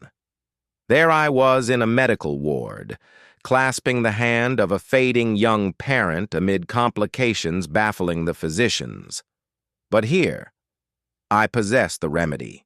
I administered a concoction that restored her, allowing her return to loved ones. Enough, I uttered, though my tone faltered, for the allure was undeniable. Lord, it pulled at me. The expertise is at your command, Sarah replied. The ability to cure, to assist, to redress ages of injustice. Simply assist in concluding what began so long ago. Offer the offspring of my slayers an ultimatum. Confront their lineage's shame or flee in fear. A different path must exist. Paths diverged long ago. For 206 years I lingered, awaiting a kin of yours to revisit this spot and restore balance. You're the initial thornfield to tread here since your forefather departed post my hanging. Care to guess how I've occupied that endless vigil? ___, quote _258. ___, I've gathered my sisters, she revealed. Every female put to death as a witch across these peaks. Every remedy woman slain by terrified patriarchs. They stir now, all yearning for reckoning. This transcends my solitary grievance, Margaret. It embodies 2 centuries of muted cries insisting on resonance. The chill descended upon the glade with brutal speed, my exhalations forming frosty wisps. Shadows amid the boles intensified, and I spied stirrings. Additional forms, fellow women in antiquated attire, emerging from the gloom, encircling the ancient trees. Decide without delay, Sarah urged, her words now echoed by a chorus of others, a dozen voices merging, all clamoring for equity, all ravenous for retribution. The tempest approaches, and when it strikes, you remain bound here until your verdict stands. I glanced skyward via the branches, and her words held true. Ominous clouds amassed with unnatural haste, thunder rumbling afar. Yet this gale defied nature's bounds. It was far graver. Gusts surged abruptly, nearly toppling me. From calm to cyclone, it raged through the opening like a tempest. Yet the central blaze held steady, and Sarah's locks remained undisturbed. The spectral women advanced wholly into the glade now. A group of 8 women appeared, clad in outfits from the colonial times, each one youthful and striking in appearance, yet clearly deceased. Their gazes burned with that same eerie glow as Sarah's. As they began to speak, their words blended into a chilling harmony. For 200 years we've lingered, they intoned together. 200 years witnessing our expertise fade away, our insights erased. Our killings go unavenged. I retreated toward the clearing's boundary, but the enormous oaks appeared to bend closer, their limbs weaving a solid barrier. Attempting to force my way past, I found the rough surface heated, pulsing with life. Escape isn't possible. Underscore, underscore, quote underscore 263, underscore, underscore, not before you decide. Take the strength I'm extending and aid our quest for retribution, or reject it and become one of us in the grave. That's no real decision. I yelled in response. It's merely another form of slaughter, isn't it? One of the women advanced. She looked about 25, her features marred by scars from flames across one side of her face. I'm Rebecca Marsh. In 1782, they set me ablaze for mending a boy their physician claimed was doomed. He survived. I perished. Where was my option in that ordeal? Underscore, underscore, quote underscore 265, underscore, underscore Hannah Price here, executed by hanging in 1791 for assisting females in avoiding undesired births. Those very women ended up famished and dead later, unable to nourish the offspring thrust upon them. We sacrificed everything to assist others. They ended us for it. Then our teachings vanished, and so many more perished who might have been spared. Can you deny that's homicide? The harshest truth was her accuracy. Over the ages, how many mothers lost their lives in labor due to stifled midwifery practices? How many youngsters endured preventable sicknesses these women might have treated? Yet I recalled my grandmother's advice. Men dread the unknown. Wasn't this merely the flip side? These apparitions recoiled from pardon, from release, opting for vengeance over healing. The tempest above intensified. Bolts of lightning darted through the sky, but the rumbles echoed unnaturally, resembling wails more than typical claps. Static hummed around me, prickling my flesh. If I agree, what becomes of their kin, the ones you're pursuing?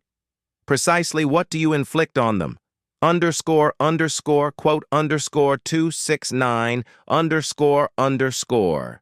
We present them the identical dilemma we're offering you. Embrace accountability for their forebears' sins and strive to rectify them or endure the terror and vulnerability we knew. Underscore, underscore, quote underscore 270, underscore, underscore. Then they discover the sensation of pursuit, of utter helplessness, of impending doom with no escape. You're describing a path to madness, I countered. I'm describing fairness. They survive, which exceeds the compassion shown to us. They simply exist bearing the weight of their lineage's wreckage. I shut my eyes, striving to reason through it. These women had suffered profound injustice. They merited recognition. Their narratives needed sharing, their wisdom safeguarded. But not through this method. There's a different path. Quote, 275. Quote, suppose I ensure your accounts are formally documented. Suppose I guarantee the world learns the truth of your fates. Quote, 276. Quote, mere writing on pages. Quote, 277. Quote, we've been erased for 2 centuries. Why believe anyone would pay attention today? The era has shifted, I replied. Female perspectives hold weight now that they lacked back then. I'll document your experiences, submit them to scholarly outlets for publication. I'll lobby authorities for plaques honoring these events. I'll ensure your remedies endure and get passed down. And the offspring of those who killed us? They escape unscathed. They gain awareness. They confront their heritage's deeds. They earn the opportunity to atone. By backing archival efforts, studying your medicinal ways, commemorating you rather than overlooking. Sarah fell silent for what felt like ages, fixing her gaze on me. The others held back, awaiting her verdict. "Would you truly commit to that?" she queried at last. "Devote your days to championing our legacy, aware it's often futile labor, with folks brushing us off as ancient myths?" "Absolutely. But you must abandon the vendetta. Cease pursuing those uninvolved in your tragedies. They bear the lineage of our slayers. They also bear yours." "Agreed. Yet should you falter, should our narratives fade into oblivion once more, we'll linger in watch." Gradually, the remaining phantoms inclined their heads in assent and started to dissolve. As each vanished, she confided her account to me, flooding my thoughts with the specifics required to chronicle their legacies true. Sarah lingered until the end. She approached my position and extended her palm. Clasping it, I sensed her flesh as tangible, heated, vibrant. "Gratitude," she uttered plainly, "for viewing us as individuals rather than fiends." "My thanks to you," I responded, "for entrusting me with your legacies." She offered a final smile, tinged with sorrow yet serene, before vanishing. The blaze extinguished, the glade reverted to its everyday state, leaving me solitary with the accounts of 9 women searing in my recollection like holy embers. The trek back to my vehicle lasted 4 hours, double the usual span. My compass functioned as expected now, and the GPS displayed accurate positions. Yet I paused repeatedly to jot in my journal. The apparition's narratives burned so sharply in my mind, I feared forgetting nuances without swift transcription. Every voice echoed distinctly still. Sarah's bold resilience, Rebecca's steadfast resolve, Hannah's intense safeguarding of fellow females. They had served as caregivers, educators, birth attendants, women who applied their expertise to aid their villages and perished because of it. Upon arriving at my truck, I clutched 12 pages of scribbles and faced a lifetime of labor. 2 years passed before Sarah's account earned formal acknowledgement. I drafted submissions for scholarly publications, reached out to ancestry groups, and pressed the State Heritage Board. Success arrived upon discovering Sarah's grimoire, her volume of curative formulas and Cherokee botanical wisdom, concealed in a tree cavity close to the site of her execution. The grimoire proved a genuine 18th-century artifact, penned in Sarah's script. It held medicinal insights remarkably forward-thinking for the era, confirming her as a proficient healer, not some deranged sorceress dabbling in spells. Authorities erected a commemorative marker in the fatal glade. It declares Sarah Whitethorn, 1748 to 178, healer, herbalist, and casualty of oppression. She met her end for employing therapeutic skills that challenge the authorities. May her expertise endure, and her tale remain etched in memory. I honored my vow to the rest as well. 8 additional tributes rose amid the ridges, each recounting a woman's slaying for her medicinal prowess. Through the National Parks Agency, I launched an initiative to conserve long-standing Cherokee and Appalachian remedies, partnering with indigenous leaders and regional scholars to archive enduring traditions. When I approached the offspring of those early informants, responses varied. Some recoiled in dismay at their forebears' deeds and offered aid for the monuments. Others brushed it off as bygone matters irrelevant to the present. The trekkers plagued by those lost-time occurrences encountered no further disturbances. Whatever torment Sarah and her companions inflicted ceased entirely post our glade meeting. Many joined the heritage efforts after grasping the truth behind it all. Regarding myself, in that open space, I absorbed insights I've shared with no one. Beyond the spectral accounts, there was deeper lore, botanical secrets absent from texts, curative methods imparted to Sarah by Cherokee medicine people prior to her demise, abilities that likely preserved my daughters when standard treatments fell short. I couldn't discern the boundary between genuine events and ethereal hallucination. The images I captured of Sarah developed as voids, mere frames of a deserted spot with a fire ring that vanished by dawn. Yet the grimoire stood as irrefutable fact. The state expert verified it, and it now resides in the Cherokee Museum. One certainty: the highlands have shifted. Tranquil now, the eerie hush has lifted, yielding to everyday woodland noises. Fellow rangers have noticed the shift as well, even if they can't pinpoint the reason. On occasion, when I'm deep in the woods by myself, the breeze carries a faint aroma of smoldering sage. It's not the ominous smell from that fateful day, but rather a soothing one, as if it's a quiet expression of gratitude. I documented every detail meticulously.